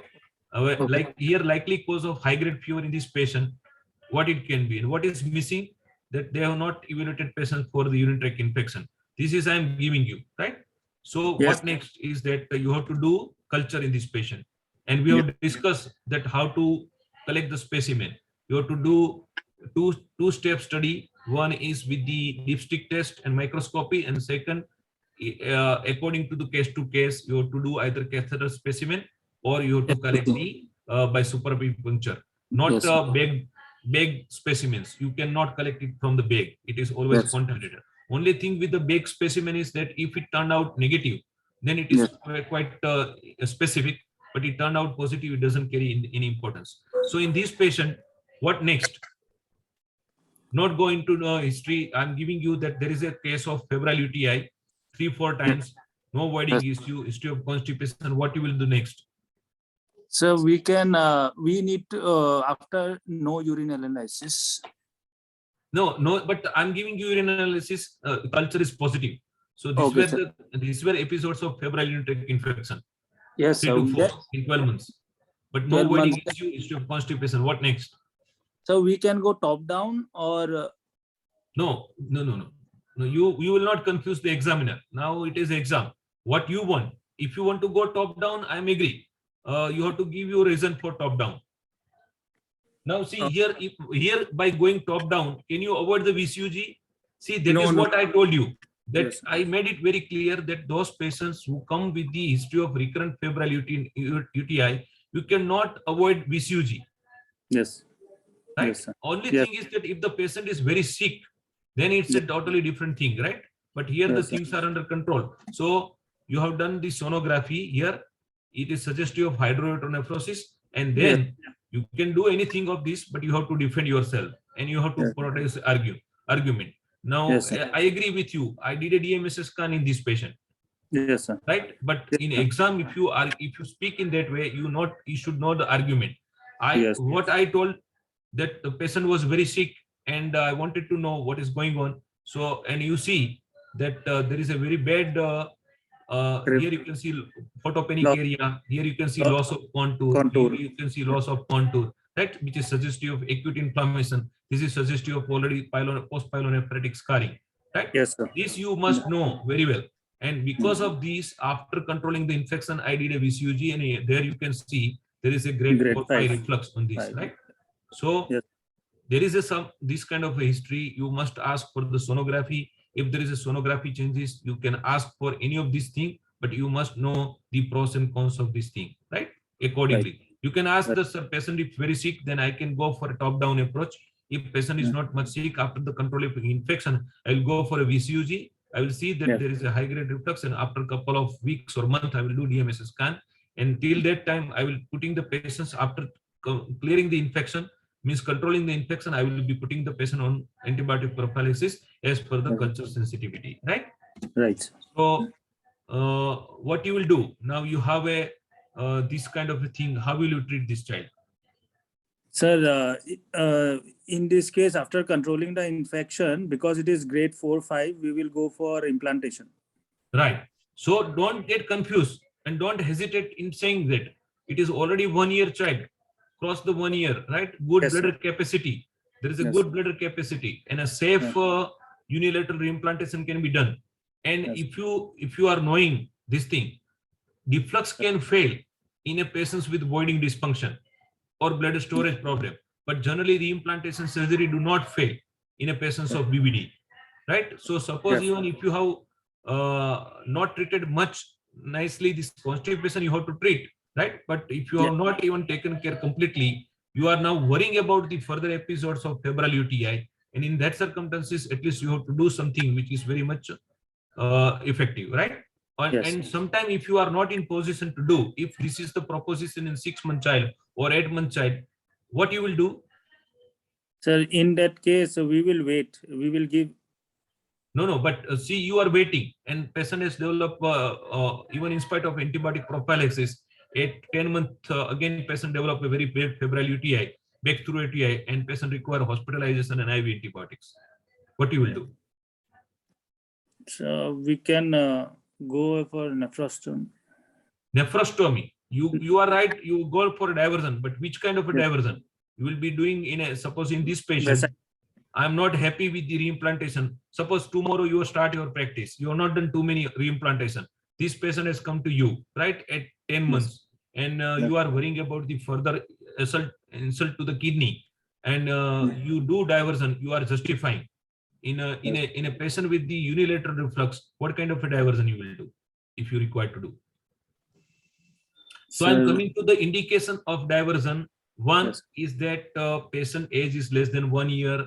If you have a bilateral reflux, because bilateral reimplantation to do in a less than 1 year of age in a small bladder capacity is very difficult, high chances of failure. Failing of resolving the reflux after the surgery is a too much of painful to the parents as well as doctor, right? So any child having a febrile urinary tract infection, having a high grade reflux, requiring maybe requiring tapering, maybe requiring bilateral reimplantation, having a small bladder capacity, very sick child, constipation, voiding dysfunction not understood or not treated. These are the indications for the diversion. Yes. I am speaking little bit speedy, but you don't need to speak speedily into exam, but at least in this sequence, don't break yourself, right? 1, 2, 3, 4, 5. 1, that small bladder capacity in less than 1 year of age child, bilateral dilated ureter, maybe requiring tapering, small bladder capacity, sick child, severely constipated, not know about the voiding associated voiding dysfunction. Sir, I would like to go for a diversion. And in case of bilateral reflux, my choice will be the bloxam vesicostomy, or you can go for even unilateral ureterostomy, right? Suppose in this patient, if you require, you can go for ureterostomy. Even in a bilateral reflux case, Dr. Anthony Khoury, if you have listened him, his choice was the unilateral diversion. You can understand that from another side, urine will come into the bladder, so there won't be dry bladder. And when the child will afford for the voiding, the amount of urine will leak from the another side where the ureterostomy done, and some amount of urine patient will be voiding. So that is their argument of not keeping the bladder cycling. But if you do a good bloxam vesicostomy, which we have to compulsory do at the dome, and how we can identify the dome? Anybody? In a bloxam vesicostomy, yeah. The urachus. Urachus, excellent. So you have to identify the urachus. Your urachus is extending from the bladder to the umbilicus side. Pick up the urachus and pull the bladder from there and cut, detach urachus, and there you do vesicostomy and fix it with the skin and sheath and the skin. That will function very well. If you do vesicostomy there, then there will be a lot of urine will be collecting into the bladder. Child will also void, and child will be voiding with the low pressure, and some amount of urine will be leaked from the, and pressure will be there won't be generation of the high pressure into the bladder, right? And bloxum of vesicostomy doesn't disturb your reconstruction subsequently at all, right? You can comfortably detach it next step, and then you can vertically open the bladder, and you can do reimplantation very comfortably and block it. Now, in a ureterostomy, if you have done by mistake difficult ureterostomy, at the time of reimplantation, you may get a problem. So where you do ureterostomy, loop ureterostomy, you have to do at the almost at the crossing of iliac vessels, right? Or you have to do very low. Now, very low ureterostomy, where you can access that ureter while reimplantation, but it is very difficult to do in a sick child. In a sick child, it is very easy to do ureterostomy at the crossing vessels because it's the most superficial part of the ureter. You can put a small incision like an appendicectomy incision, and then go to the retroperitoneum and pick up the loop of the ureter there and bring it to the skin and fix it with this sheath and the skin and open it up, right? It is a half-hour job doing a low ureterostomy. So ureterostomy, either it should be too low or it should be at the crossing of iliac vessels where you can repair subsequently while doing the reimplantation, right? So I have covered that aspect also. Now in this patient, as he said very rightly, I will go, you can go for a reimplantation. How exactly you do? So quickly enumerated the steps that generally it should be pharyngeal incision, right? So transverse lower abdominal incision, and then raise the flap of the sheath, right? Up and down up to the pubic symphysis. Identify the bladder, control the superficial blood vessels, and then open the bladder vertically, which is generally choice of most of the surgeon. And then you identify the ureteric orifice, and then blood retraction is very important. So in a dome, you have to push the 5 or 6 gauze piece and put a retractor there, a kind of a self-retaining retractor, and then you have to retract both the lateral walls, and so the trigone will become just like a plate. And then you have to put a feeding tube into the ureteric orifice, and then fix the feeding tube with the ureteric orifice, and then you have to start dissecting the ureter from this detrusor. Here you have to the mucosal incision, and then subsequently you have to do detrusor separation from the ureter. If you cut a little bit more on the detrusor side, the examiner asks you that what care you will take. You said that, sir, I will remain more safer on the side of ureteral adventitia, right? I don't want to damage this vascularity or adventitia. Rather than if I damage little bit of detrusor, otherwise also I'm going to do detrusor or RAFI, means approximation of this detrusor. So it won't make any difference if you cut a couple of detrusor fibers. But if you damage this adventitia, you are risking the vascularity of ureter, which can lead to the necrosis of the ureter and can lead to the recurrence of the reflux or can be obstruction, right? So this is something about the steps of this procedure. So procedure involves the opening the bladder, putting the self-retaining retractor, putting the feeding tube into ureter, fix it, and then start dissecting through the mucosa into the detrusor, separate. You couple of centimeter, you separate 2 to 3 centimeter, you will hit the peritoneum. If you be careful through the detrusotomy, you will be able to see the peritoneum. So just peel the peritoneum from the ureter and just push it. It is a male child. If you are careful, you will be able to see the vas there. You don't handle vas directly. Along with the peritoneum, you can push the vas also. I have that picture in another presentation, but will not be able to cover that. So I'm just describing. And then you have to, if it is a Cohen's procedure, then you have to suture this much, right? With the 2 to 3 stitches, right? And that is detrusor or RAFI. And from here, you have to make a tunnel on this side, right? And then you 4 or 5 centimeter and make a vesico ureteric 5 or 6 stitch anastomosis. If you are comfortable enough, there is no need to put a stent, right? Or if you have some doubt about the edema, or you have done a tapering, you have to put a stent, right? And if it is a bilateral, you have to do the similar procedure bilateral, but the dilated ureter will go down and non-dilated ureter will go remain up, right? But it is a transtrigonal. Only the advantage of the transtrigonal procedure is that you are not creating the neo hiatus. in a supratrigonal procedure, that is a polytenon lead better, you are making hiatus, new hiatus somewhere here. So it is a suprahiatus procedure, also known as suprahiatus. And making new hiatus, it is very difficult to judge how big new hiatus you have to make. In a dilated ureter, you have to make little more. Otherwise, there will be some compression there. Now, in a cohens, you are not making a new hiatus. Just keep little bit of space. You have to just put your dissecting forceps there, right? And that much space you keep. Rest of the detrusor you suture with the 2 to 3 stitch of the vicryl, and then you have to simply form the tunnel. So less is almost, there is a no chances of kinking one, no chances of obstruction there at the new hiatus. In a what is disadvantage is that subsequently, if the procedure required because of stone formation or anything, it will be very difficult to do retrograde procedure. That is a disadvantage of the cohens. Rest, otherwise, cohens is almost having a results in a good and around 99%, right? In a polytenon lead better, the advantage is that the here is the supra, you have created the new hiatus, your tunnel is coming here, you are anastomosing ureter here in an orthotopic position where exactly you are detached.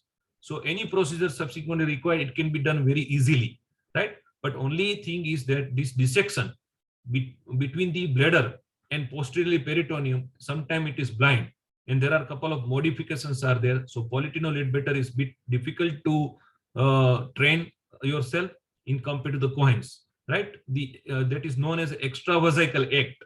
What I think you people are getting, and I'm not making you bore. See, the similar dissection is done, but in a suprahiatal procedure, you are creating the space between this bladder and the peritoneum posteriorly, right? And try to retract this bladder with the Langenbeck retractor here, and then create the space in the vision. And then once you reach up to here, you have to poke with the your right angle, make a new hiatus here, and bring the ureter from there, and then you make a submucosal tunnel, and rest of the things you can bury here with the mucosal approximation after the detrussorography. But these anastomosis will be orthotopic, right?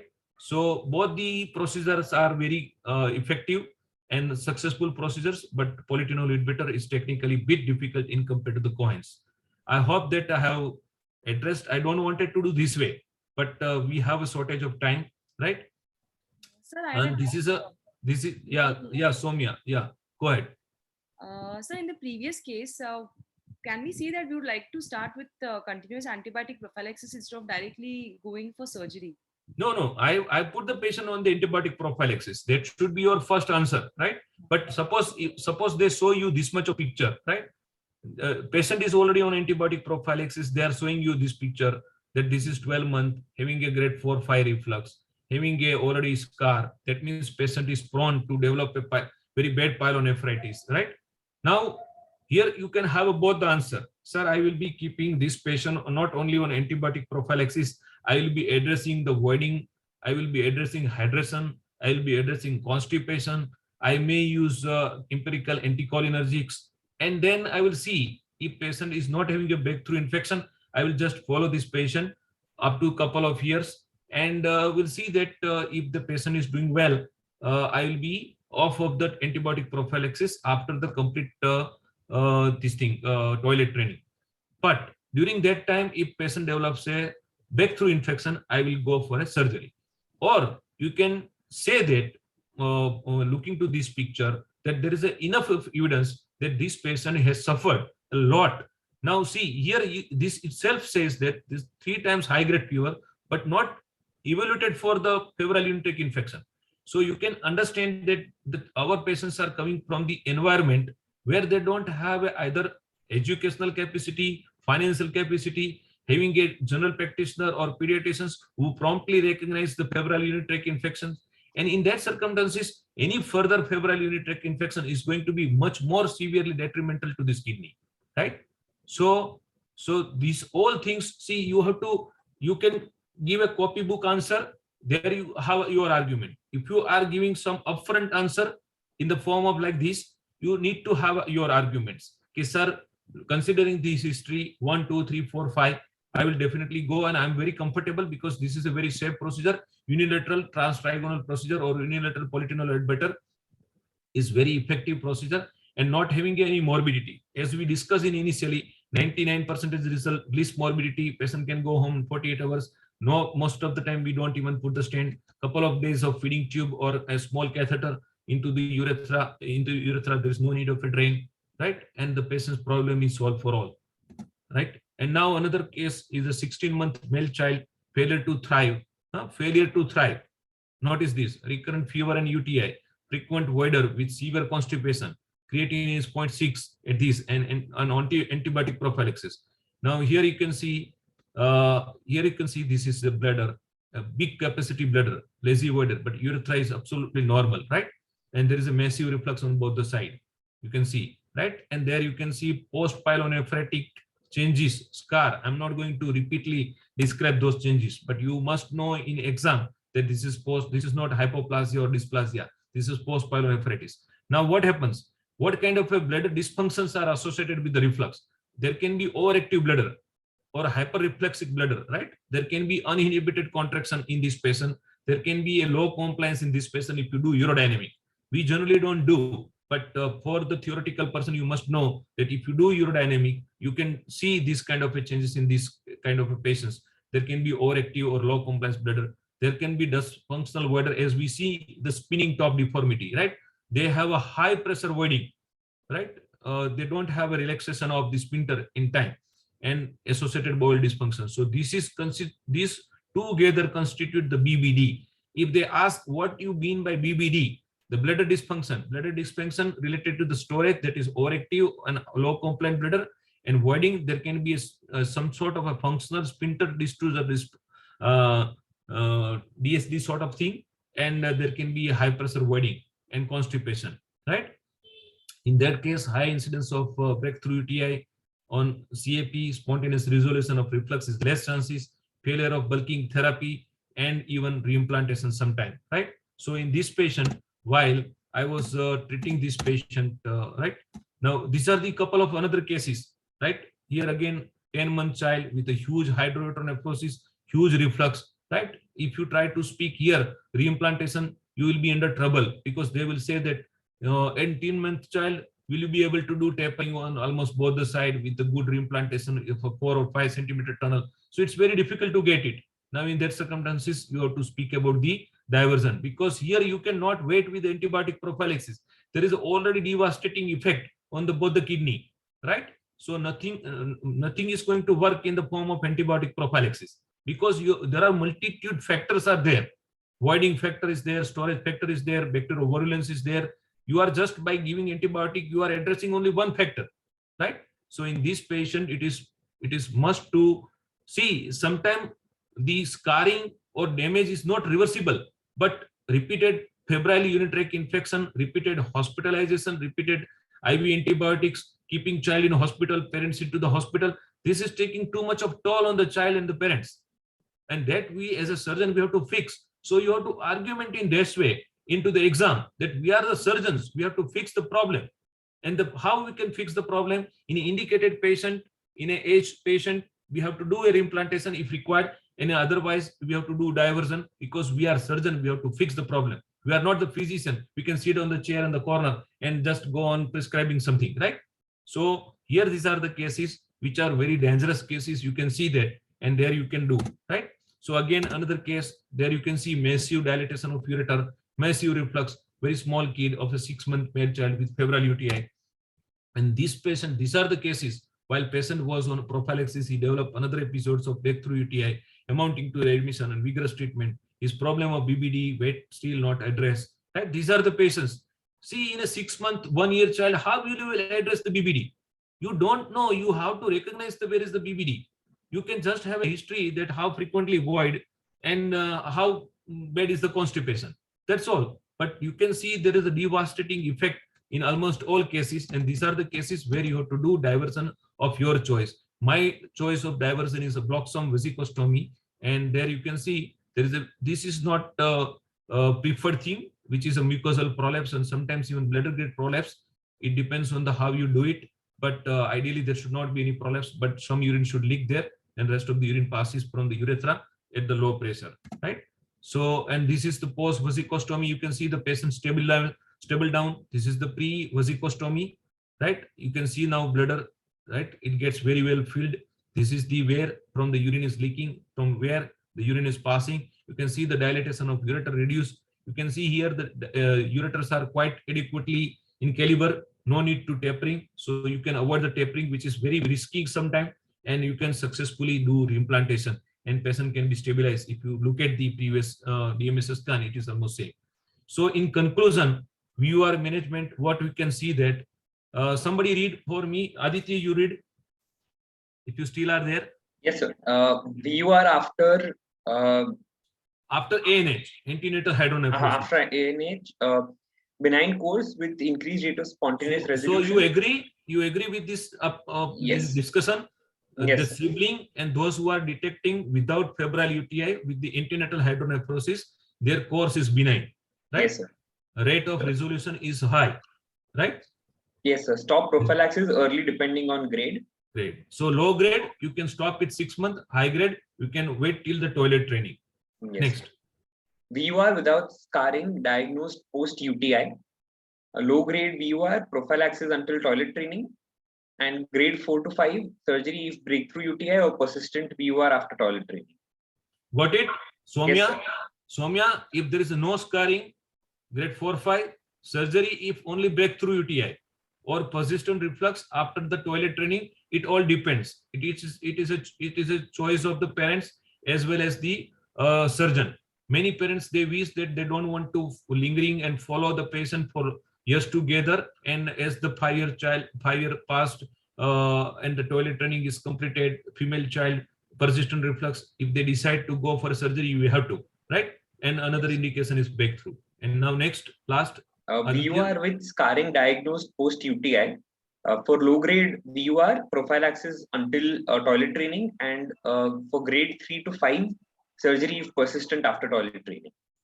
So for the scarring diagnosed post UTI, you have to be little more aggressive, right? And you may need to do surgery before the toilet training. If bladder capacity is good, you can directly go for a reimplantation. If bladder capacity is not good, patient is sick, you have to go for a diversion. And then after the toilet, after that certain age, you have to do correction, right? So that is my last slide. I hope I wanted to show you a small video of points as well as of the polytinoid better, right? But it will take too much of time. But it's okay, perfectly fine. I have given you description. Now, if you have any question, quickly you can ask. Otherwise, we can call it a day.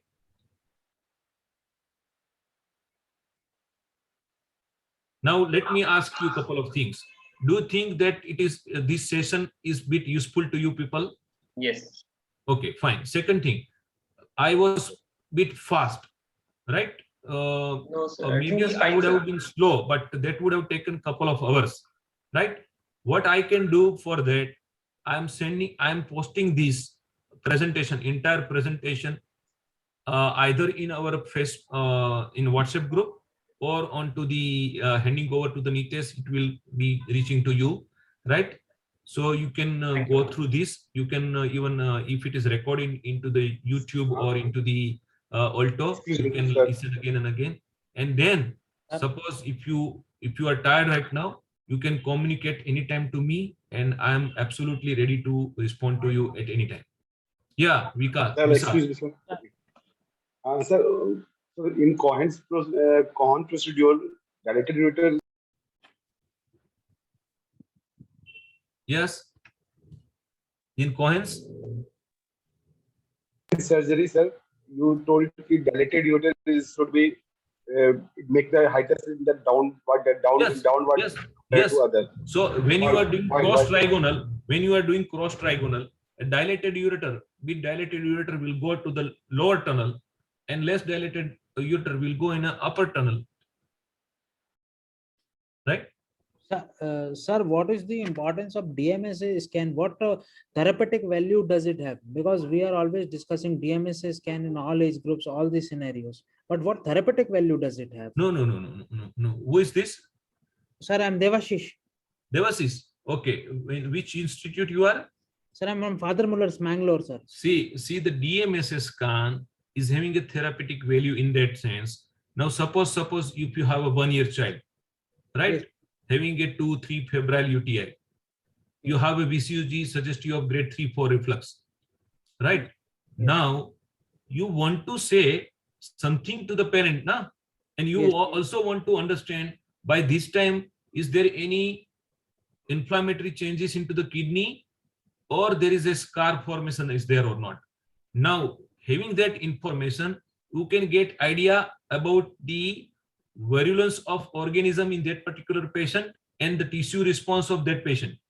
Yes. See, all reflux patients are different, not necessary. See, suppose if you have a patient who is developing, some patient with the high grade reflux do not develop at all febrile UTI. Some Yes. patient develops. So multitude of factors are responsible. So when there is a 2-3 episodes of febrile UTI, right? Yes. And you have a VCUG which is suggestive of dilating reflux, you have to do Dmsa scan. It is having a therapeutic value in the sense, if there is a scar formation, that this patient is very much prone to develop recurrent febrile UTI, is a high risk case. You can have a recurrent pyelonephritis, you can have an increase in the scar, or you can have a development of a new scar. Right? So it is definitely having a therapeutic, even in a bottom-up approach. Now, if you go for a top-down approach, what is therapeutic value? That if you have a child which has come at 8 months with the febrile UTI, and if you do a Dmsa scan, if that scan is not having any lesion, you can presume that this reflux is likely, if there is a reflux, likely it is of a low grade, and you can avoid the VCUG. You can just treat the patient as like a urinary tract infection and keep the patient in observation. If there is a recurrent episode, right, then you can go for a VCUG. Top-down approach is to curtail the number of VCUG. Yes. That's all. And another thing is picking up the high-risk patient. So Dmsa scan done at the proper juncture gives you idea about the whether this patient is at a higher risk of developing recurrent episode of pyelonephritis or not, right? Suppose somebody is having a 2-3 febrile UTI and his Dmsa scan is perfectly well. That means this patient is having a tissue which is responding in a better way to the organism, and organism's virulence is less, its tissue adherence is less. So it gives you some idea that you can still hold on in this patient, and you can effectively control with the antibiotic prophylaxis, hydration, constipation, voiding frequently, double voiding, and then prepusal and perineal hygiene, or adding the circumcision. Okay. You satisfied or no? Thank you, sir. Thank you. Thank you. No, Secondly, your question is very much genuine, right? Yes. Yes. At your age, I was always asking this question, right? But you see, we talked about the basis. In that, last was S for the scar. Scar itself is a high risk. Any patient within a 1 or 2 episode, if develop a scar, that means that patient is very high risk patient of developing recurrent episodes of pyelonephritis and further increase in the scar or development of a new scar. Yes. Okay. Secondly, sir, I had a very small doubt. It's a general doubt, sir. Actually, Right. while presenting a case of any like pediatric case, like you say PUV or VUR or neurogenic bladder, what I have to tell about the neurological examination, sir? Because a 4-month child, 6-month child, what do I have to speak about the neurological examination? See, what while examination means patient's examination in a male child, you have to see whether the kidneys are means any flank palpation. In a flank, you are palpating anything or not. In a suprapubic area, you are palpating anything or not. In a flank, you are palpating something if it is a kidney. In a couple of patients in a mega ureter, I was able to palpate even the ureter. This ureter were of a 20 millimeter of size. And in a distended ureter, I was able to palpate even the ureter. I have not kept that particular case. Otherwise, you would have surprised to see that what the diameter of the ureter, right? And then I had a picture of the even bladder palpation. And another thing, in a male patient, you have to see the prepuce. There will be a physiological phimosis, but there can be you can address the hygiene, means whether it is a lot of smegma is there or not, right? Their cleaning is there or not. Similarly, in the female child, you have to look at for the labial fusion, some other kind of a vulval abnormalities, and also hygiene. And same way, you have to palpate all. And then you have to see the back. You have to see the back for the hair tuft, any spinal dystrophism idea. And then you have to see for the, if you are suspecting neurogenic bladder, then you can even add the some more examination. Even little finger, with the little finger, you can check the anal tone and all those things. Okay. Right? What about power and tone and? It's very difficult. If it is obvious, if it is a case of meningocele or meningomyelocele, which is already operated, then you can get some idea, right? But no one will ask you to check the. I got a neurogenic bladder patient in my DNB exam at the SGPGI Lucknow, right? Yes. It was a very beautiful case where they did to save the child from the. It was a upper motor neuron type of a lesion, where the patient was having an uninhibited contraction in the urodynamic with the low compliance, right, and high voiding pressure. Yes. Right. This is upper motor neuron, and there the patient can have a frequency, urgency, urge incontinence, and still patient can have a high pressure voiding, and that is leading to hydronephrosis, sepsis, and damage. So Yes. to as the child was very young, they people did a vasicostomy at that time, right? And later on, their plan was to do a kind of a augmentation, mitrophenol, and subsequently some other treatment. Now, see, they will not probably put yourself onto the in that much of small child to see for the. Obviously, if there is a kind of a flaccid paralysis sort of thing, or Yes. some limb deformities are there, you have to mention it. Yes.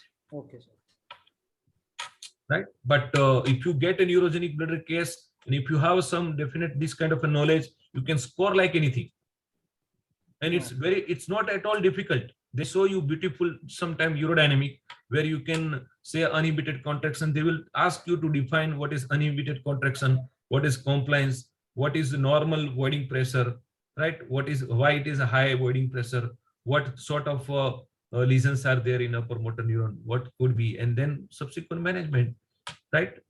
We'll discuss that if you people want some time, but now you people have to put a little bit of your choice for subsequent discussion, right? If you want to discuss neurogenic or overactive bladder, we can discuss that. We can discuss some other thing. Hydronephrosis we have already discussed. Posterior wall probably we have discussed. So anything which you want, you can tell me. We'll bring it. But only problem with me, what I understood attending your this examination, that they are not asking too much of detail, and I am still not able to manage the things in a way which be very quick and very exam oriented. Maybe I'm going a bit more still in detail, but you people have to give me feedback.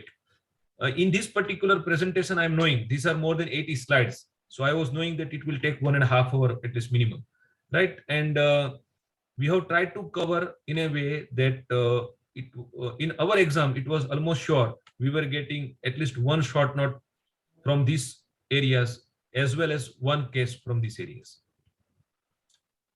So it was considered very important topic during our examinations.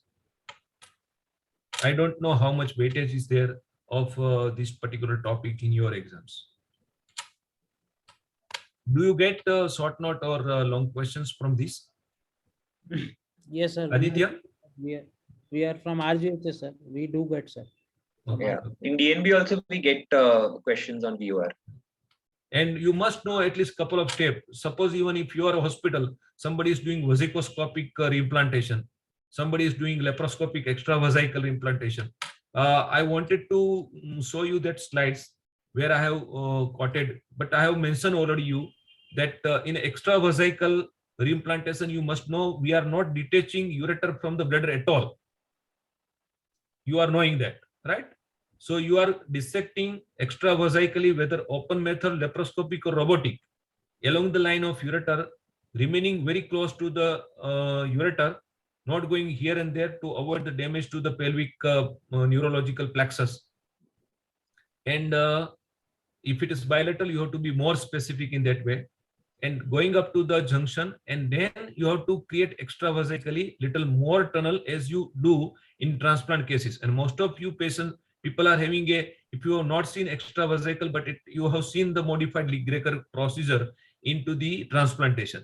So similarly here you are cutting the serosa, splitting the detrusor, cutting the, and then making the space, not opening the bladder mucosa at all.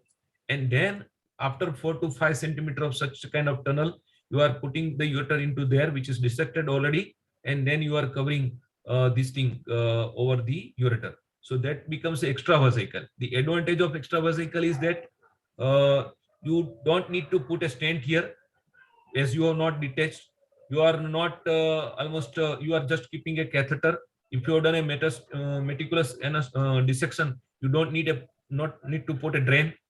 And couple of institute or the foreign institute, they do as a day procedure, and they sometimes remove the catheter either on the same day or next day morning, and their recatheterization rate is almost 10% only, readmission rate. So extravasical is having it, but bilateral extravasical is having a high chances of prolonged retention of urine because of neuropraxia, which is very difficult to treat in a small kid.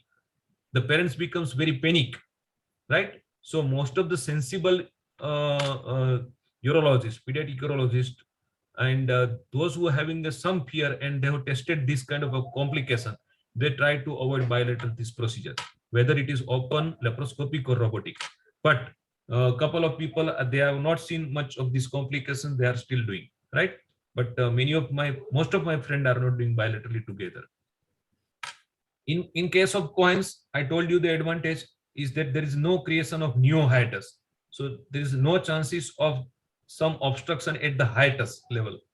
And most of the time, even if you are taking transtrigonal, it is almost a straight course. That means it is a course which is, there is no kink generally. So it is least complicated procedure. Only thing is getting the good tunnel, so there should be a good bladder capacity for doing bilateral procedure.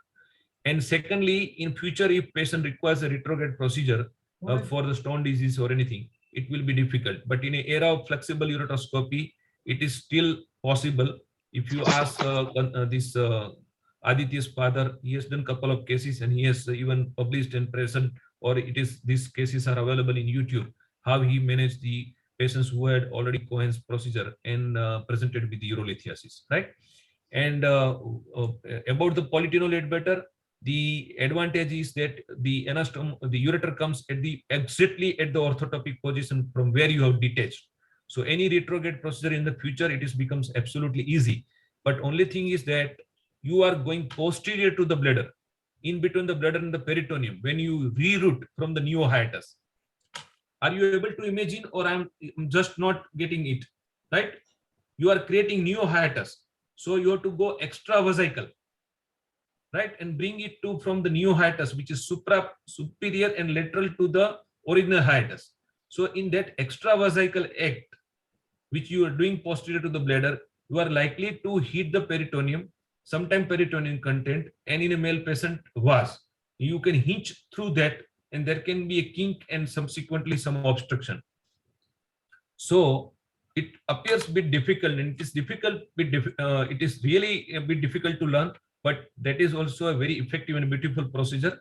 It is only a matter that couple of cases, and if you learn that dissection between the shifting the peritoneum under vision from the bladder posteriorly in a small area, then you can reroute the ureter from the superior hiatus, right?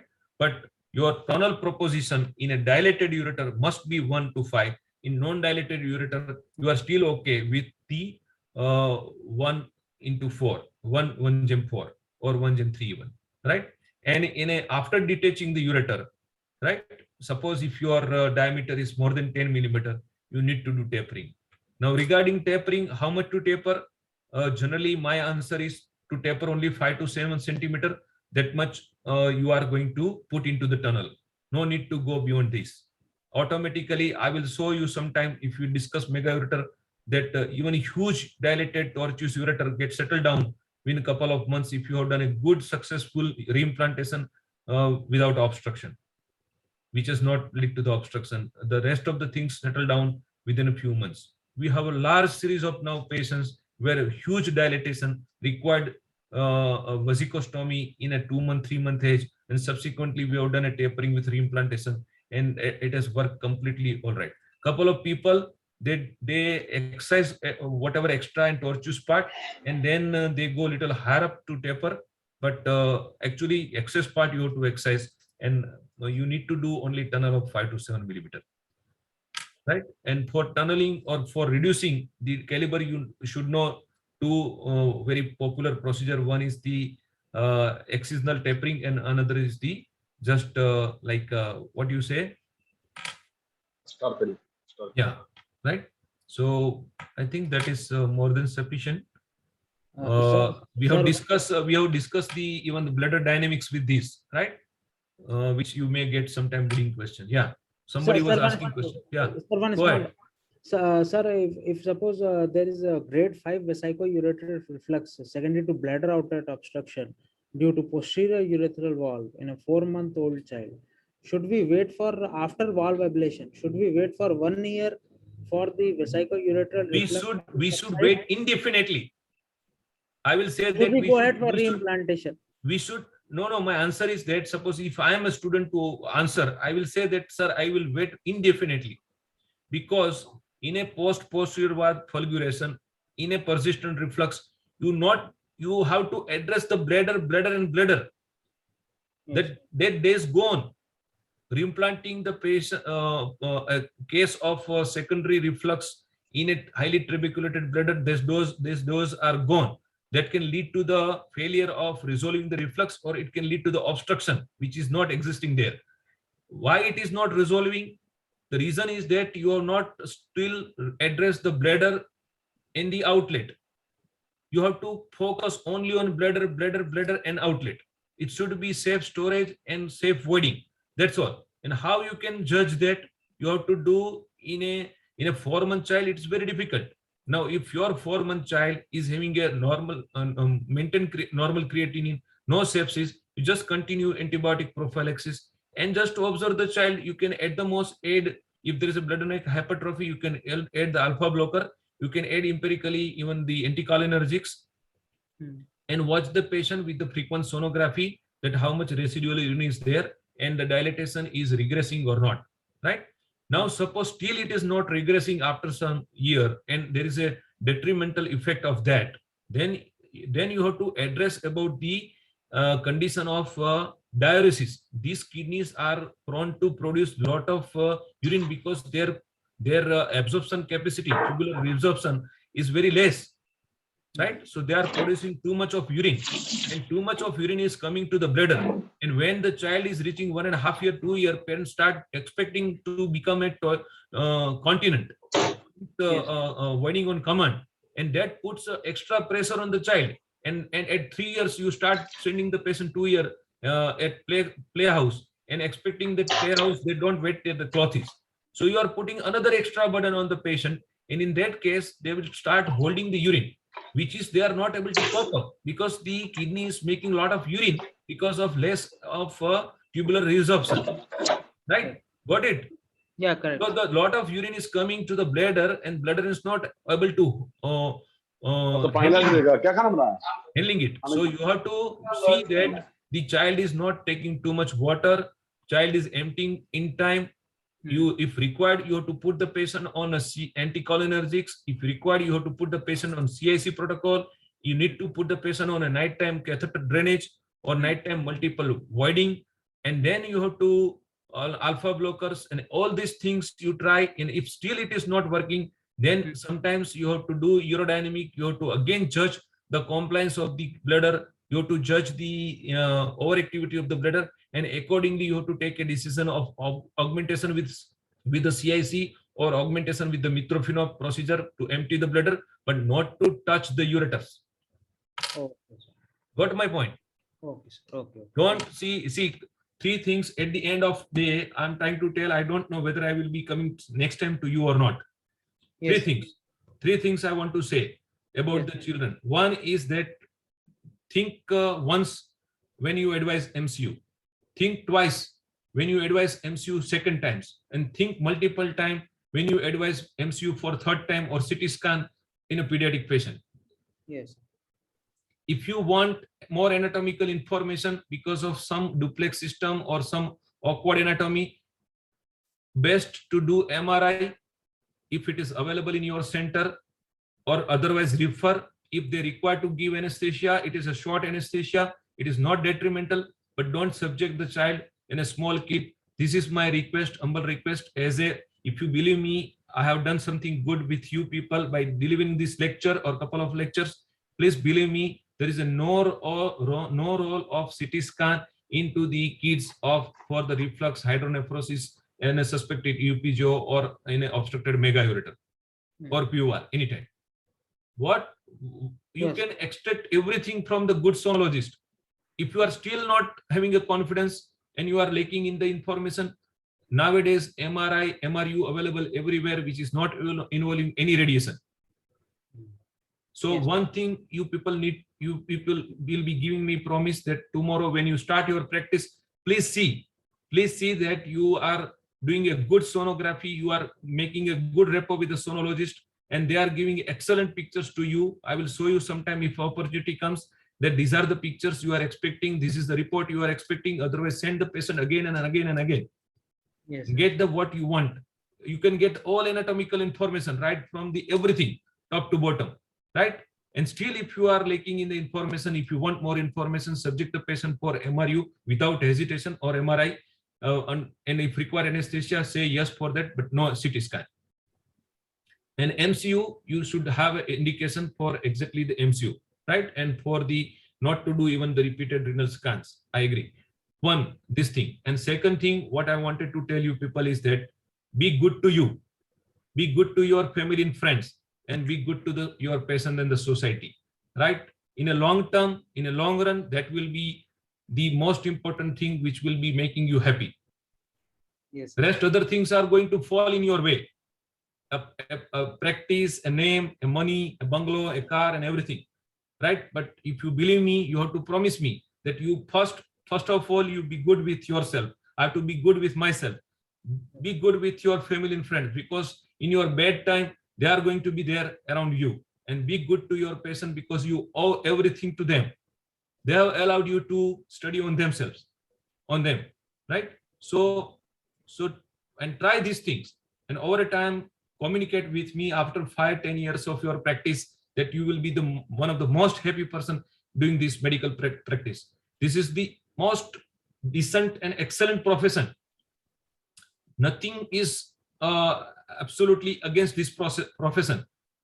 Don't get disheartened that I have studied for 32 years and still there are this problem, that problem. All these problems are there for a couple of years only. At the end of 5 or 6, 7 years, you will be steady and stable, and then the long years to do, right? You will be tired of doing practice. You will get tired of earning the money. You will get a lot of name also, but don't be that much, don't rush for all those things. So that is what last words I wanted to tell you, that first of all, take care of yourself and be good to you, be good to your family and friends, and be good to your patients in the society. And that's all. Thank you very much for joining in this program, in this session. And later on, if you want something specific, I'm always available, and tell me. This couple of days, I can take the advantage of I'm probably alone with my mother, and I have some space, so I can communicate with you people easily. So take that advantage. We'll take that advantage. Thank you very much, and good night to you all. God bless you all. Thank you, sir. Thank you. Thank you, sir.